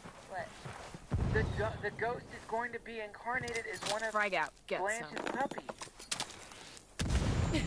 The ghost, the light is inside Blanche's vagina, and the ghost ran away from the stage into Blanche's vagina and into a puppy. I bet Blanche gives birth to a puppy that has our ghost in it. Well, that makes sense. Oh, so that doesn't make sense? So there's an extra dimensional spirit flying through the house that can control record players, but you're saying it can't go inside a puppy? So the fetus is formed, and then the spirit is something that comes in after. Hey, as long as we're making up imaginary rules about nonsense, let's fucking go all the way. Thanks. Well, can we name it Tex? Yeah, we'll name it Tex. I don't know what that has to do with the ghost, but yeah. Well, because she likes country songs. Demo is primed and in place. Why don't we name it Wynette? And it's gonna be a boy, hopefully.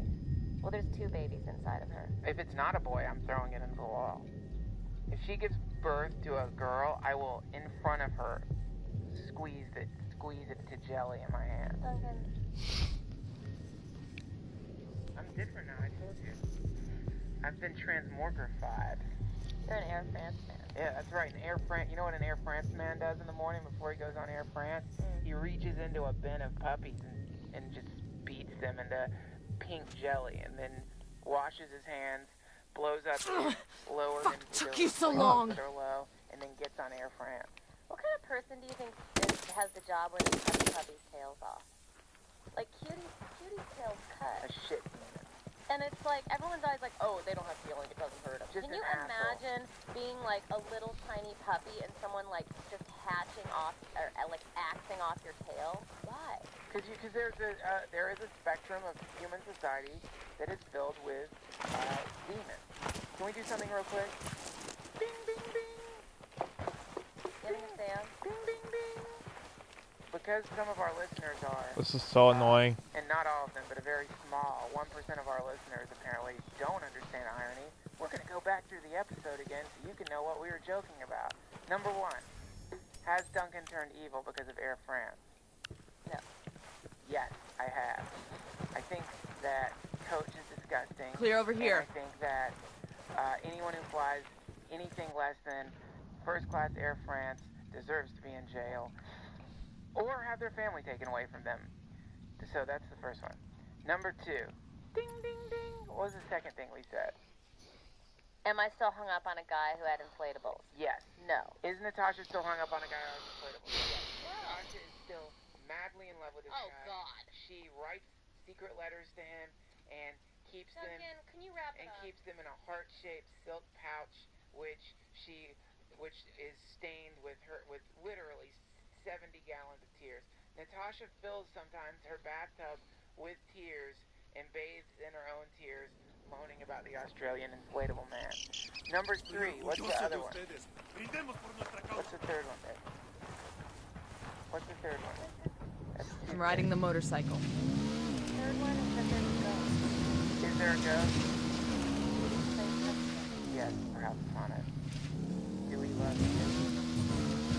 Yes. We love you. We are going to have a seance next week. We're going to have a seance. Let's have our tribute. We'll have a tribute to the seance, and we'll report back to you. Thank you for tuning in. There will be a bonus episode this week. Sorry that we haven't released it regularly. I want to say Natasha had private detective on the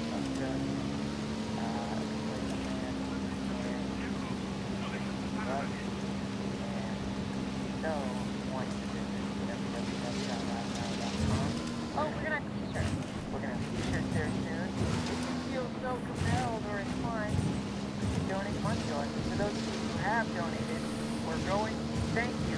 Here, I have to say this. For those of you who donated recently, thank you. Thank you very much.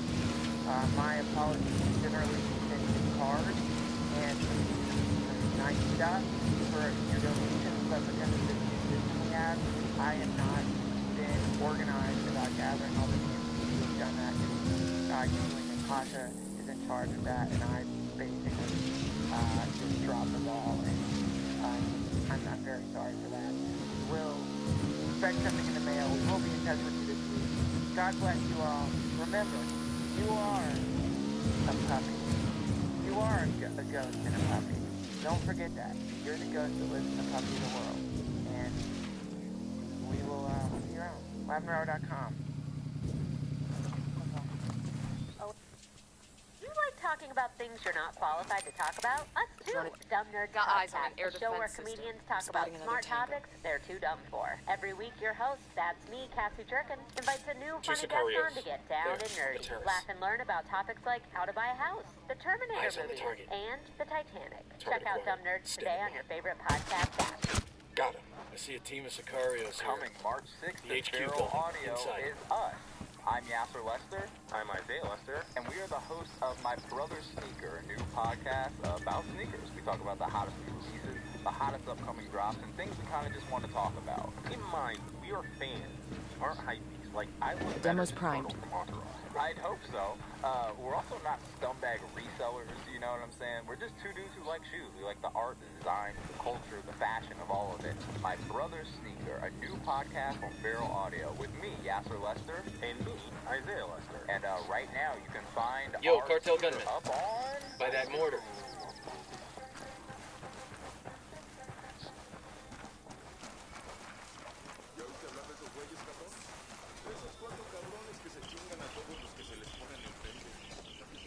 Hey there, Sklar Brothers here with the brand new podcast on Feral Audio. It's called Dumb People Town, and it explores dumb people doing very, very dumb things. And no, we're not talking about the current administration. No, we're talking about regular people doing dumb things, and we break down their activities with a comedy friend of ours, and what results is a riff fest of epic proportions. I got a Check out the narco over episodes here. that we already There, have inside up. fire Rate drills. it, review it, subscribe, and enjoy. One night forever. I say to you, happiness is not something to avoid, I just took my annual yoga class. Speaker music, skin looks great. You look more relaxed. It really We're in a Sicario over here. I'm Next to signing that up. fuel drum. I'm either signing up for yoga, or I'm buying a freely from your heart. I was going As life running through his the veins ladder is what the like world happened. needs. I don't know. What's on Well, I can't smoke pot anymore. I'm not smoking pot right now. This is Nidia Flores. If you're a persona,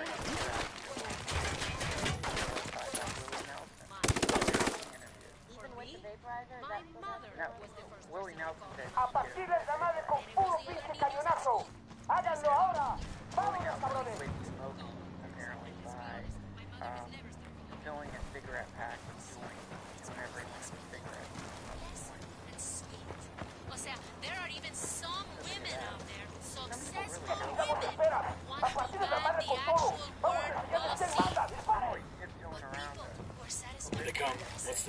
Engage. Don't act bossy. Even if they don't like the word, they don't care. Fuck, engage. He's going for it in a real way. Mortar, get the fucking cover.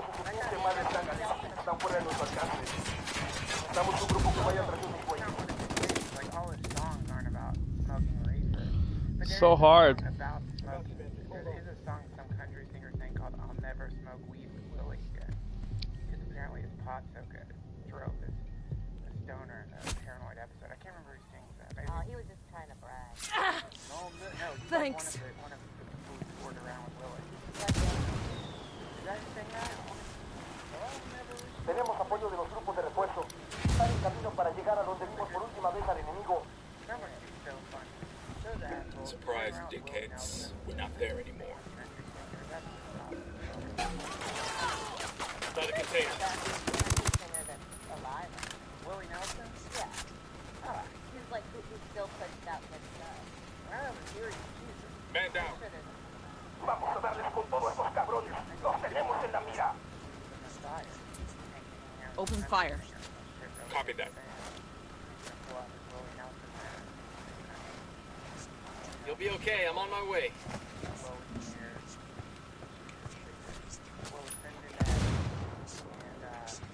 God damn.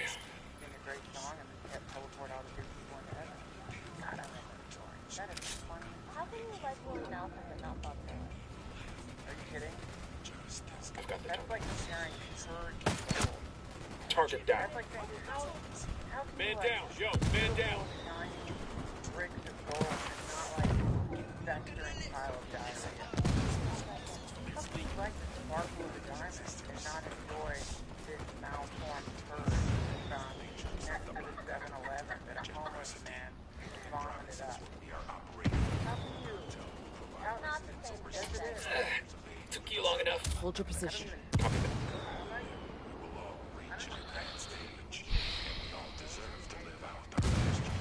We got a fucking man down. As long as the individual does not have a history of aiding Pancatarian, the cartel will aid him or her. When your government leaves your parents or... You're gonna be alright, you hear me? I'm on the way. Santa Blanca will provide. Man down, man down. Son las 9 en punto. Hace sol ahorita y va a ser mucho calor hoy por la tarde. Va a ser parecido por 2 o 3 días hasta jueves, cuando la lluvia viene por la noche y hace mucho viento. Ten cuidado si viaja en las montañas y hasta el fin de semana va a ser mucho viento. Hasta mañana. ¿Qué chingados esperas? A partir de la madre con todo. Vamos a enseñarles quién manda. Disparen. Polishing his shoes or something, or shining up his watch, you know, with it, and he's just sitting at some side. Maybe he's from Detroit. No way. But he's from like an upper middle class. Man down. Just hold on to your shit. Man down. He's just some kind of, you know, whatever. He saw. What did he see though? That's what I'm curious. What do you think he saw? He probably saw somebody who had talent, and he started doing an impression of it. ¿Qué chingados está pasando? ¿Dónde están los cañones? Tenemos a estos pendejos They enfrente. don't want the real thing, man. Don't you understand that? They don't want the real thing. Have you ever seen a Charles Manson interview? He really makes a good point. He's like, people here in prison, that's who they're imitating in Hollywood. You know, like the true outsiders are all in prison. The true outsiders have gotten all wrinkled up and put in prison. Nobody wants the true outsider. Everybody wants a nice imitation of the outsider. The moment a true outsider emerges, like Daniel Johnston, they'll Ahora think seguimos con that ellos. Véngase todos un chico para acá. the greatest. The moment some real thing. I don't know if he's the greatest. He's very good though, and it feels real. Did you hear that siren, or is that just in my headphones? That's a weird head. That's a loud siren. It is Thanksgiving weekend. There's been a lot of house raiders. There's a lot of fucking black. That's probably somebody going to scrape up some idiot from a Best Buy that trampled. We have to post one of those videos. It's the Black Friday videos where people start fighting over waffle makers. You can't. You know. That's a kill. Go and watch. I don't know. Some moments in tape. Whatever they are.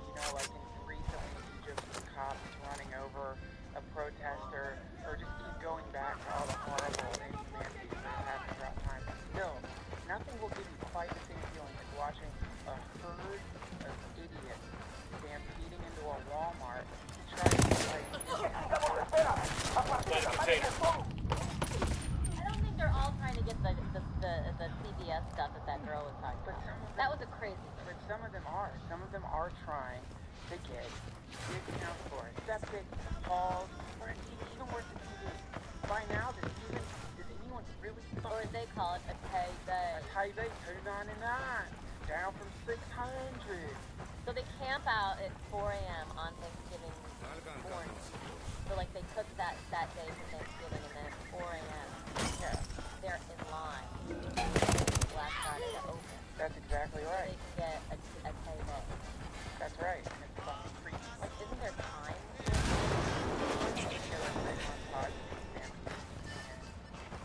Inside the store, and it's exactly like a zombie movie. The metal. Pepe, go see Andy. And I guess like the Hulk is slamming on the door. It's someone banging it in, and they bash the door down. Bitch. And then go racing into a Walmart to buy shit. How was the traffic?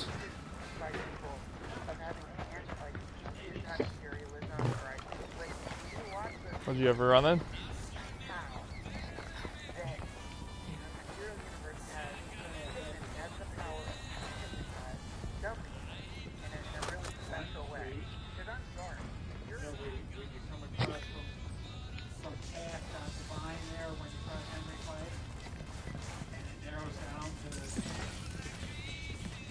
You'd think with all their money, the cartel would make a nicer metal.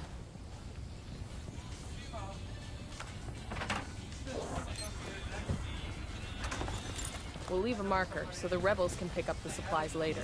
Got a laptop here. Looks like it's connected to the network. Let's see what we can get out of it.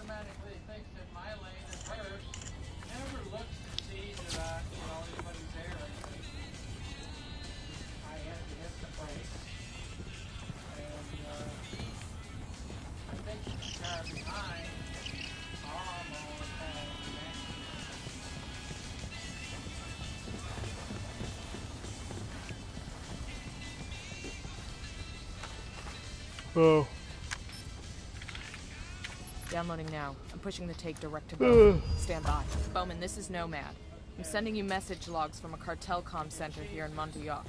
If we're lucky, the name of the cartel's senior instructor is in there. I'm getting it now. Wait one. No joy. There's nothing in here that points to their top guy. There is something interesting, though. Looks like they've got search parties out looking for a deserter. One of their new recruits ran off a few days back. They think he might still be in the area. How does that help us? If he was in the training program for any length of time, it's possible he came into contact with our guy. You think this deserter can give us an ID? Okay. Only one way to find out.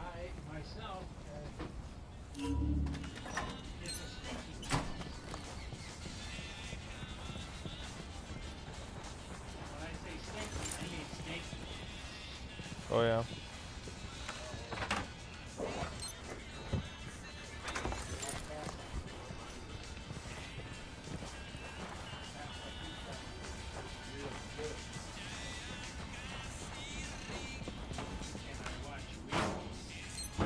Why don't you just throw it away?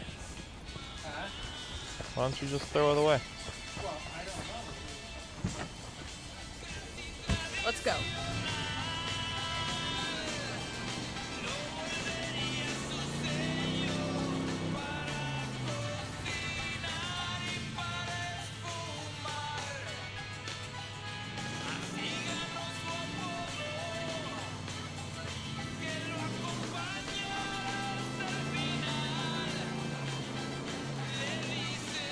Alright.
especial DJ Perico. On the phone right now with the beauty of beauties herself, the elegant, la más guapa, Nidia Flores, mamacita de mi vida, la reina de belleza, the beauty queen.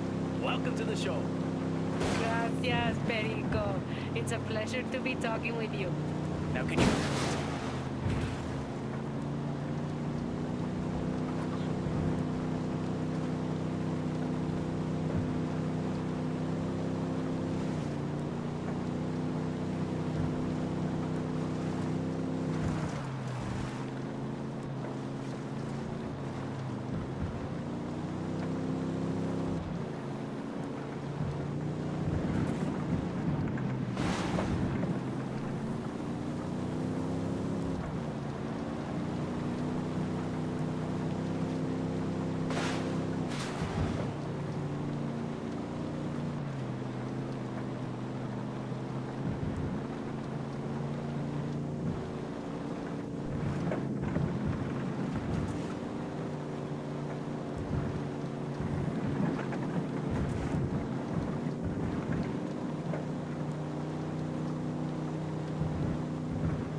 Hang back, they see you.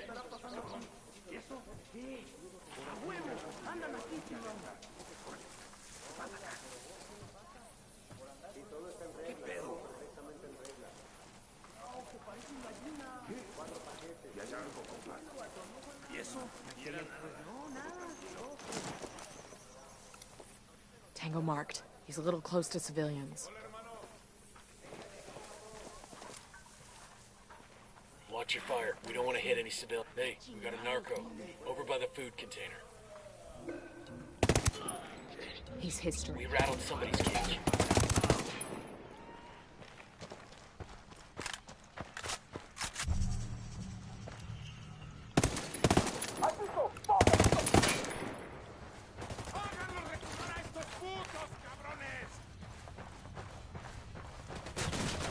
Engaging tangos.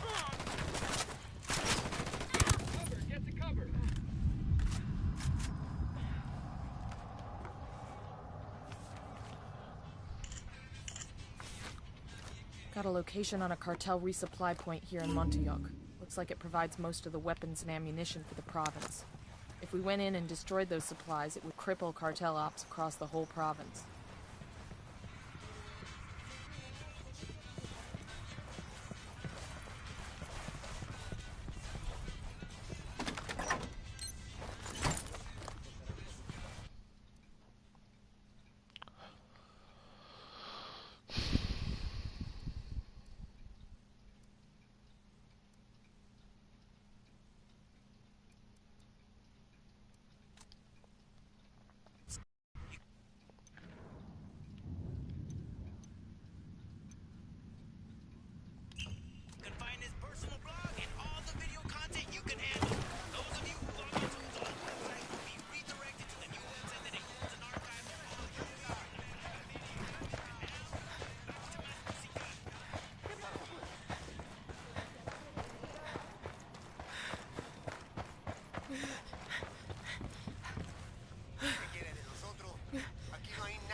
This is a commendation? Looks like it came from a box of cereal at the Air Force or something.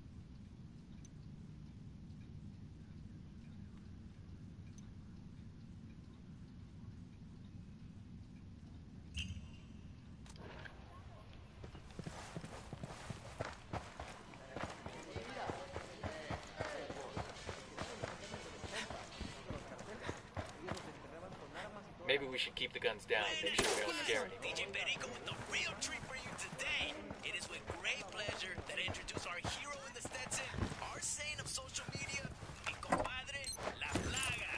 Hey, muchas gracias, DJ Perico. I'm really happy to be here. Chingón, carnal. So, everybody's still talking about your video from last month. See. I have to say, that was some inspired I've got the bike. Hold on. Move out. I'm under 6. How did you think this shit up? Chido, bro. I appreciate the comments. In actuality, I learned a lot. Unidad bird approaching. Stay down.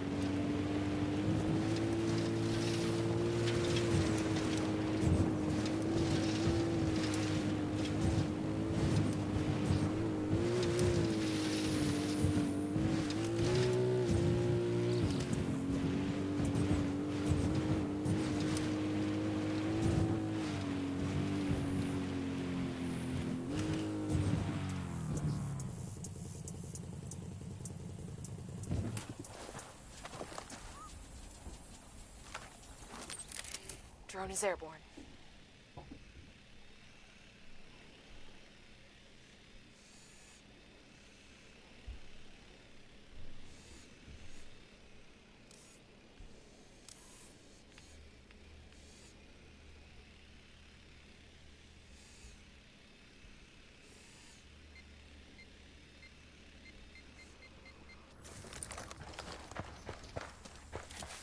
Yo, we got hostiles. We got a Sicario. There, inside the firing post.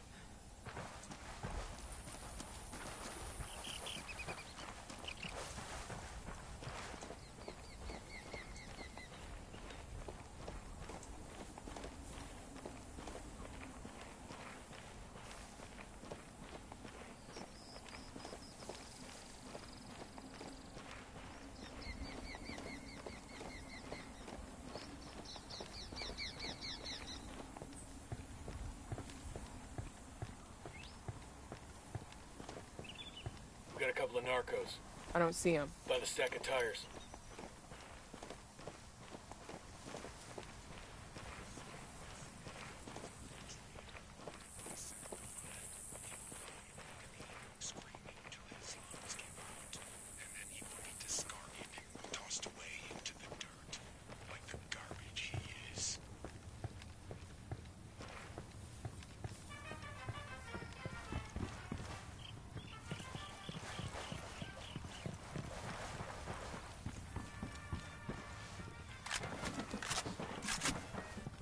Shit, Sicario with a minigun. Point him out.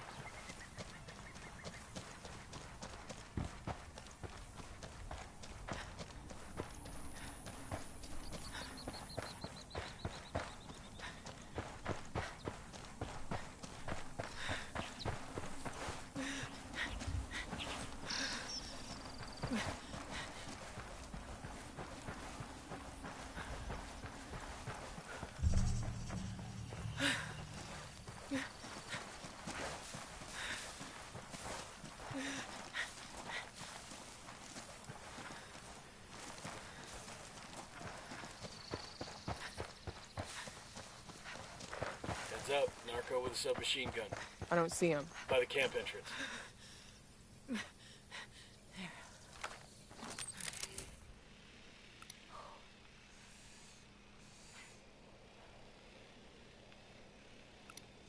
I got another. That's 5.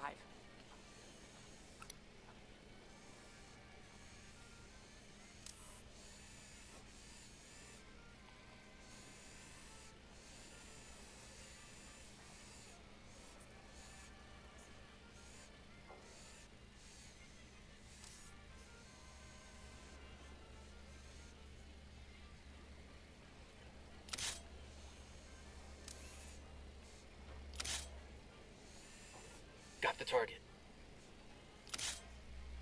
Target acquired. Good to go.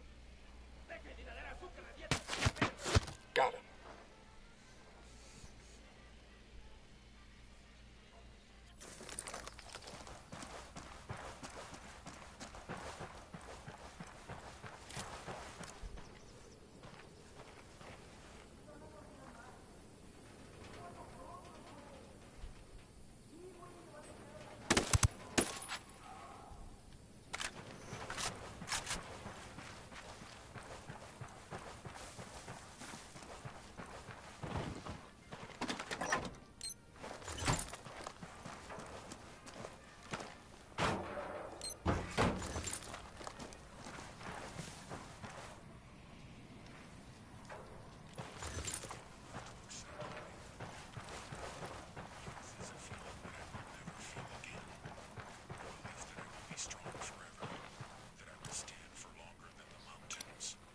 Sniper on that roof.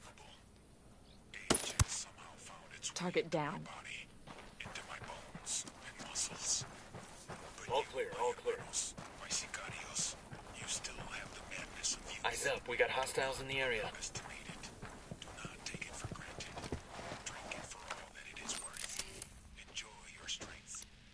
I got a target carrying submachine guns.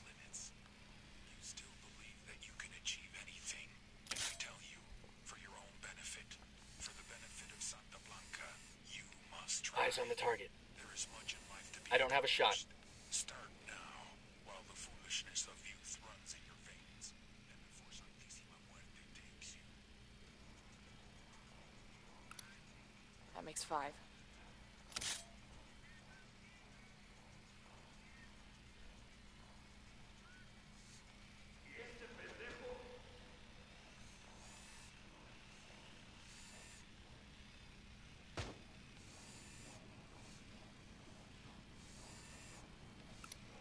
Just spotted one with submachine guns. Target marked. Target lost.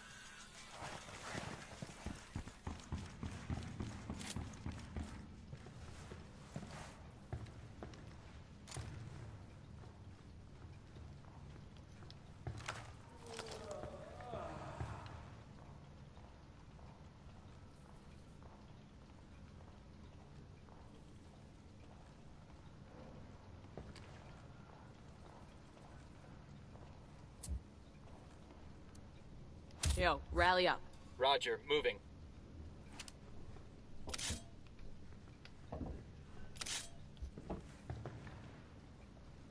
Copy. Target marked. Lost the target. I've got the target. No target. Repeat, no target. Got the target. Target acquired. Standing by. I'm opening fire Tango on these down. shitheads. Okay, we're still alright. I got 2 Sicarios.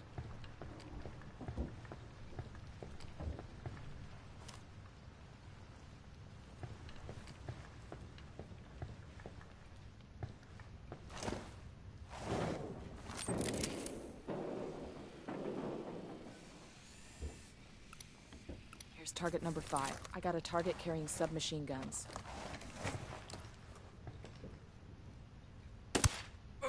That's a kill.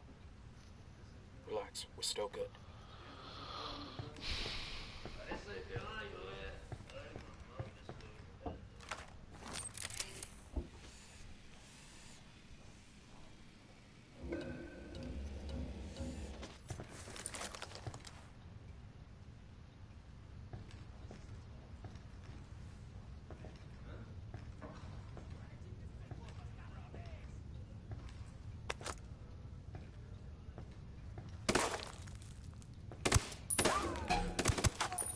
Hostile down.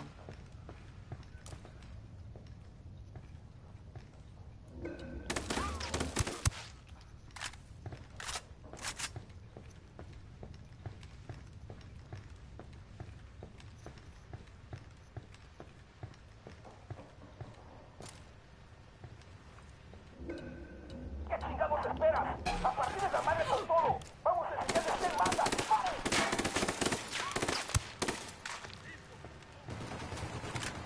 Opening fire.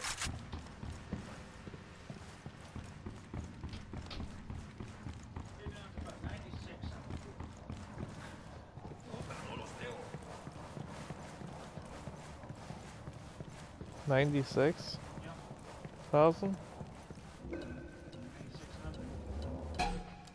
I mean, 9,600. I'm at. That's what I'm at.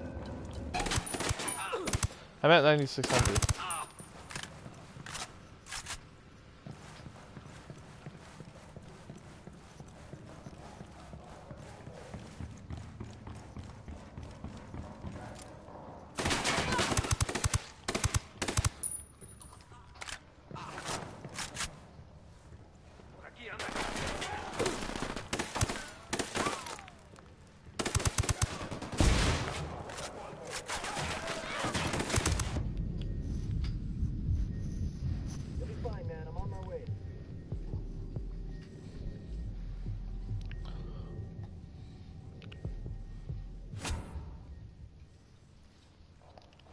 Ugh, fuck took you so long?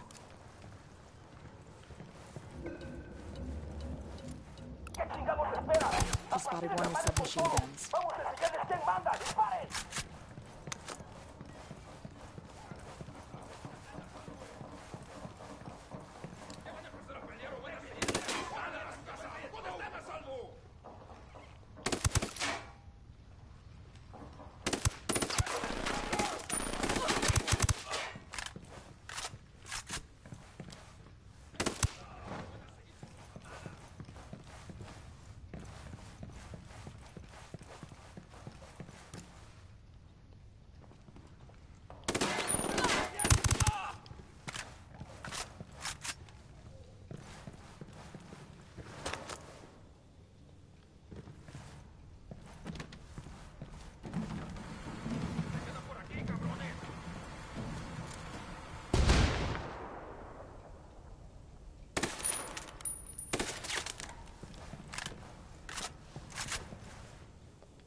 Target down.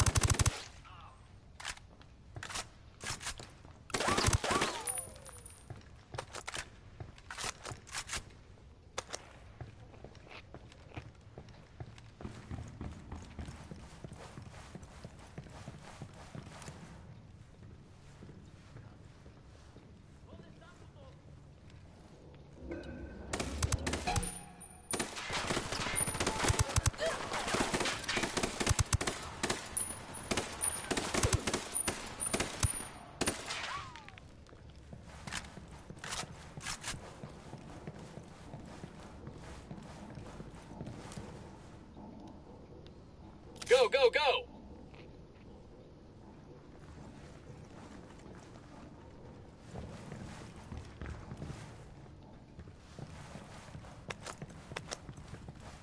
¿Qué chingados esperas? A partir de la madre con todo. Vamos a enseñarles quién manda. ¡Disparen!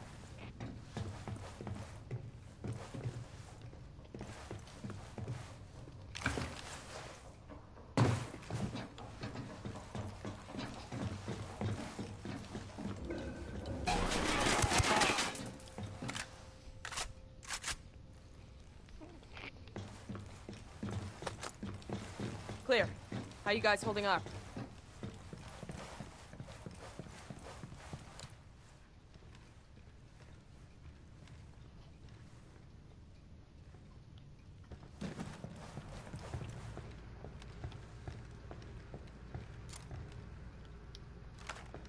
Los putos sureños están fuera de nuestro alcance. Van en refuerzos, carajo. Helicopter inbound. Cálmate, cabrón. Estate quieto ahí. Ahí va el puto helicóptero. We got more Sicarios incoming.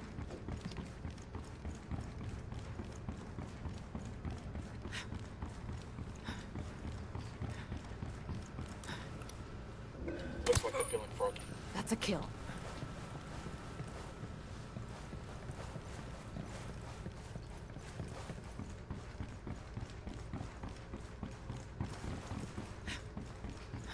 Clear.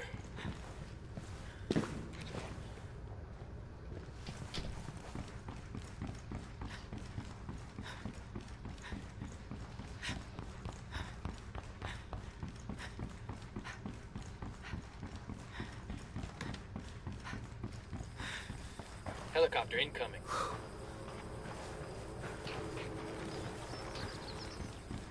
Down, get down, chopper.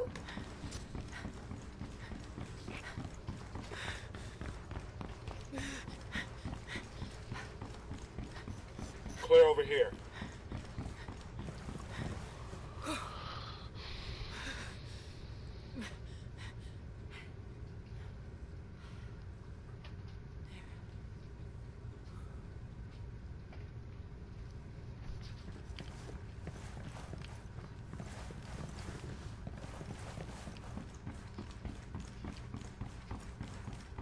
Chopper's approaching.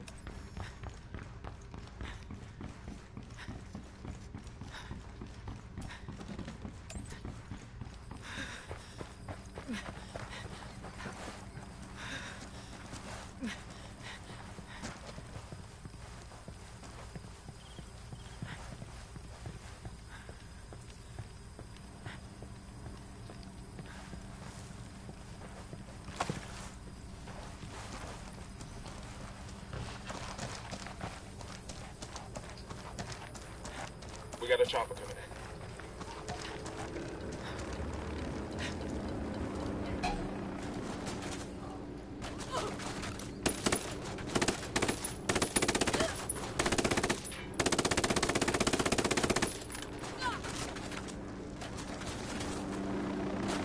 Find some fucking cover! I'm engaging Tacos.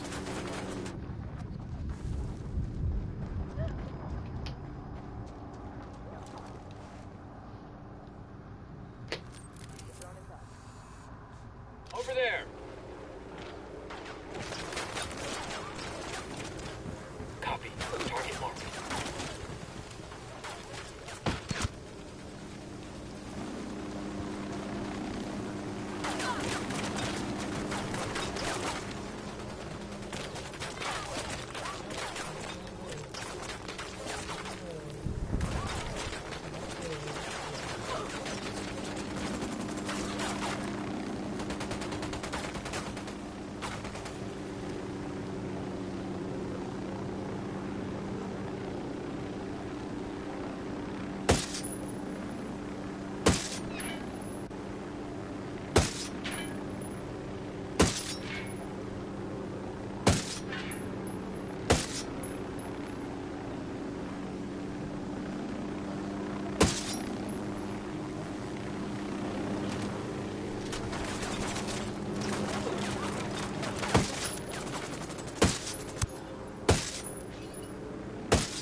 Over there, go!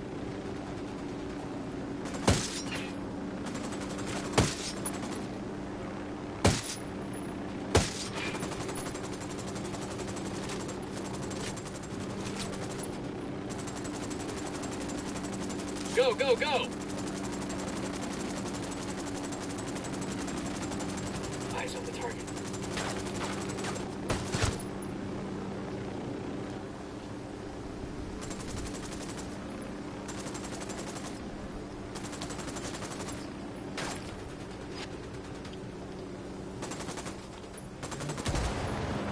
Enemy down. Good shooting. Let's... Food being what?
Anywhere near that.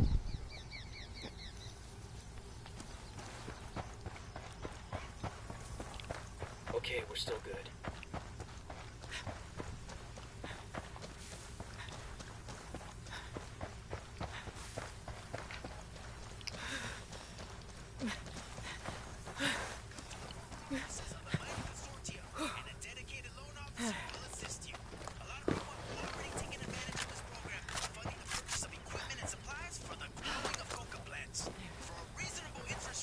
You too can fuel that entrepreneurial spirit and become the owner of your own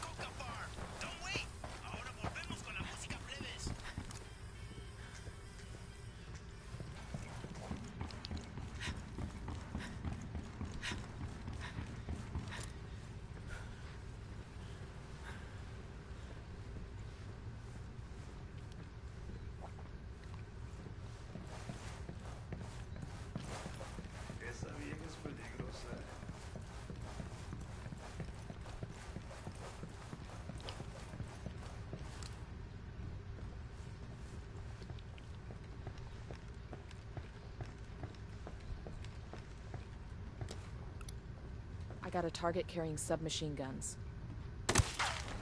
He's history.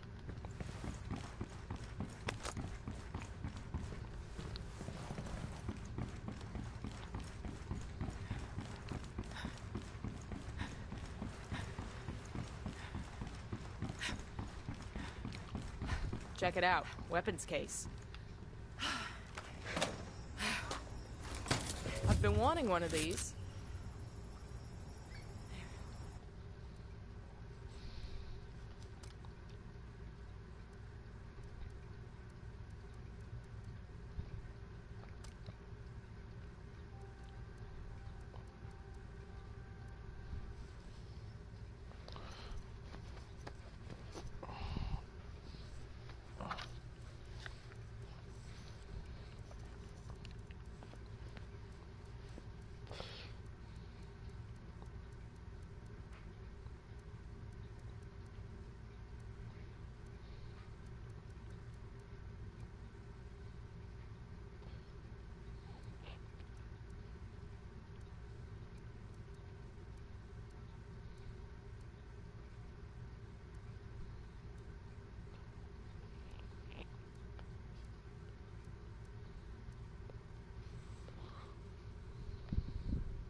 Does this game have levels too?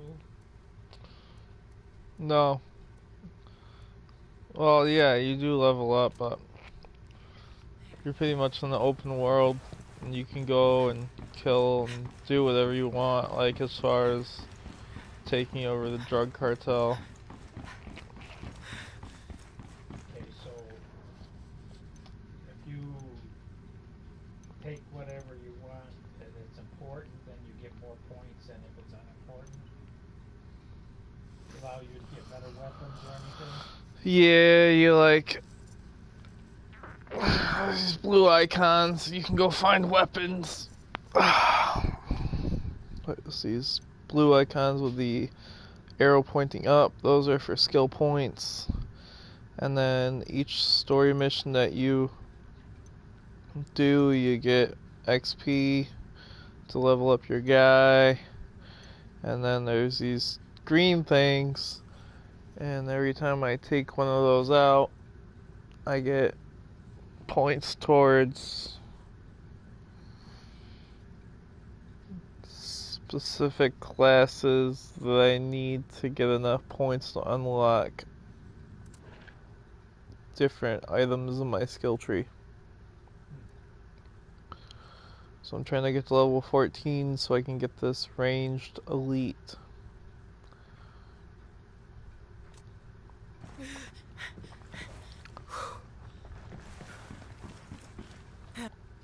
Crap.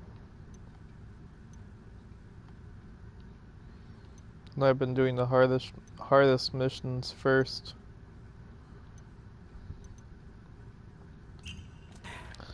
Because the easy ones are kind of boring. So I just unlocked this weapon.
Who? That therapy village. So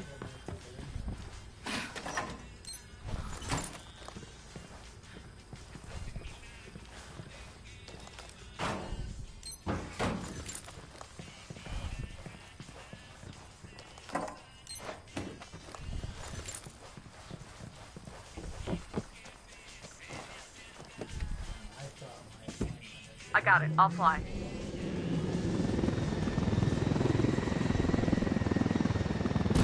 I'm in. Let's roll.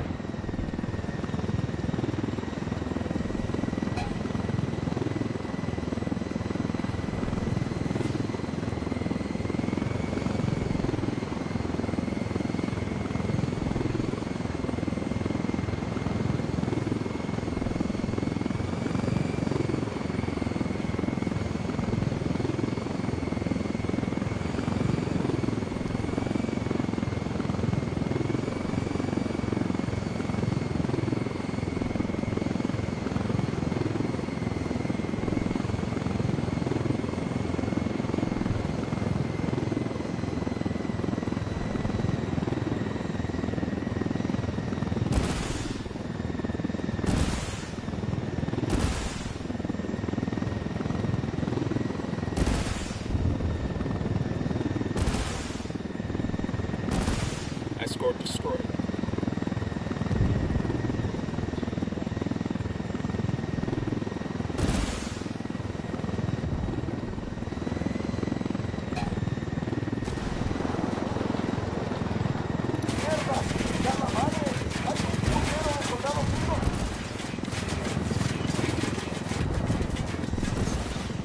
Escort vehicle. Ready to fire.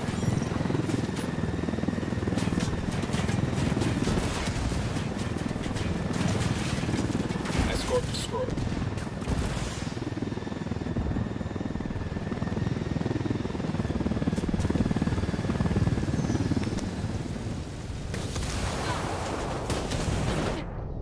Jesus. Jesus.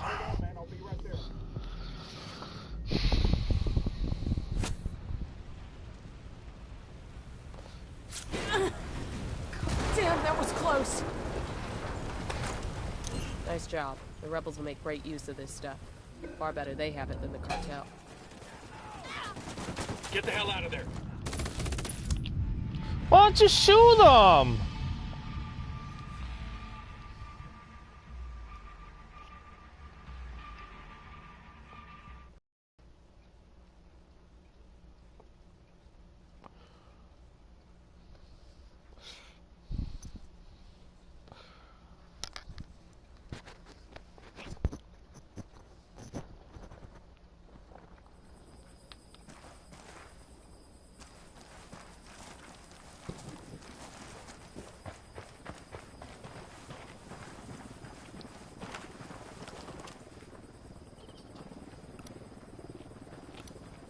Got a tango.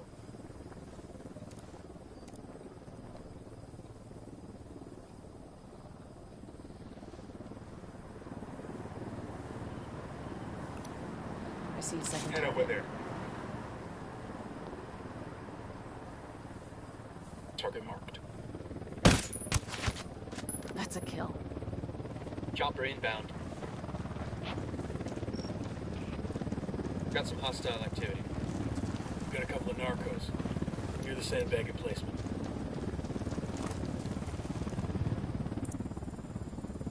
That convoy's got a truck in it that's sloshing with fuel. Let's redirect that juice toward the rebels.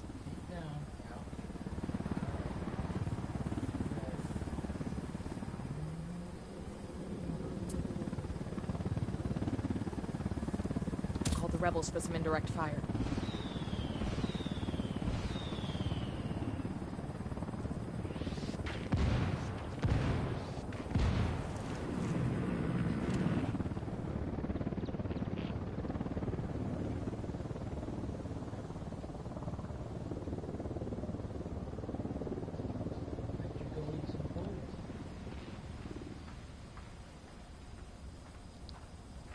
Okay, we're cool. Tango down.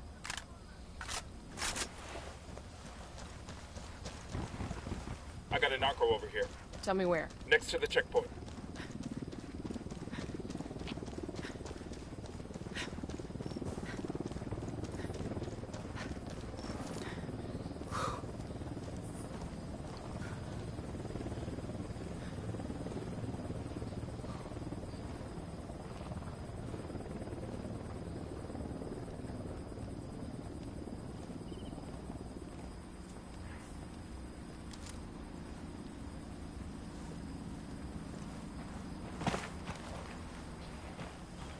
Got the officer.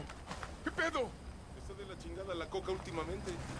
¡Suéltame, cabrón! ¡Te vas a morir! ¡Te vas a morir! ¡Ah! Down. You're giving yourself away. Huh? Hostile down. Clear on this side.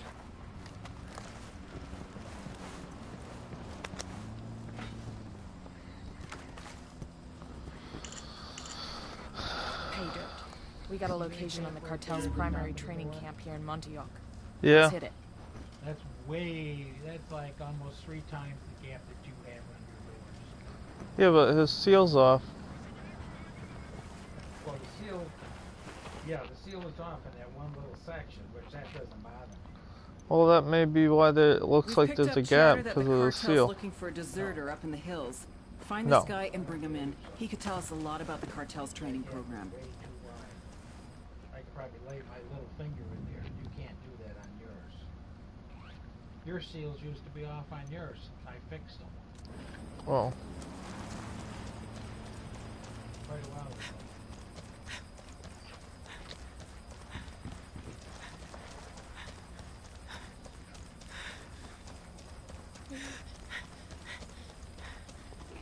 Heads up, hostiles in the area.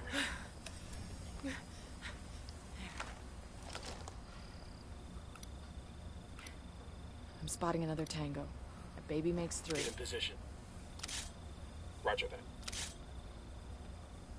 Roger that. Target marked. I've got the target. Say the word. Opening fire. One down.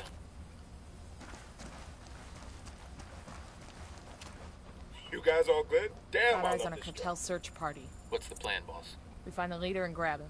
I want to find out what he knows about the deserter. Roger that.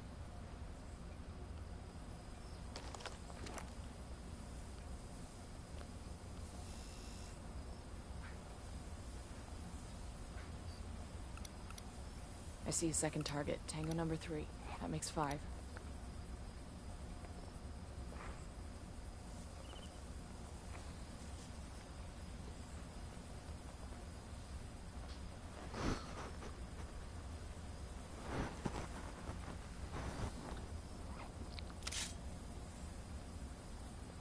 Target's marked. Standing by for go order.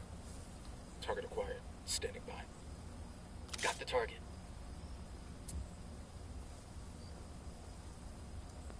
I'm calling for indirect fire.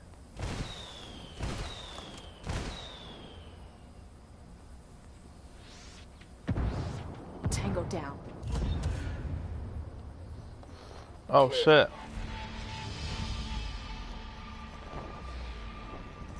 And I was supposed to be saving the person.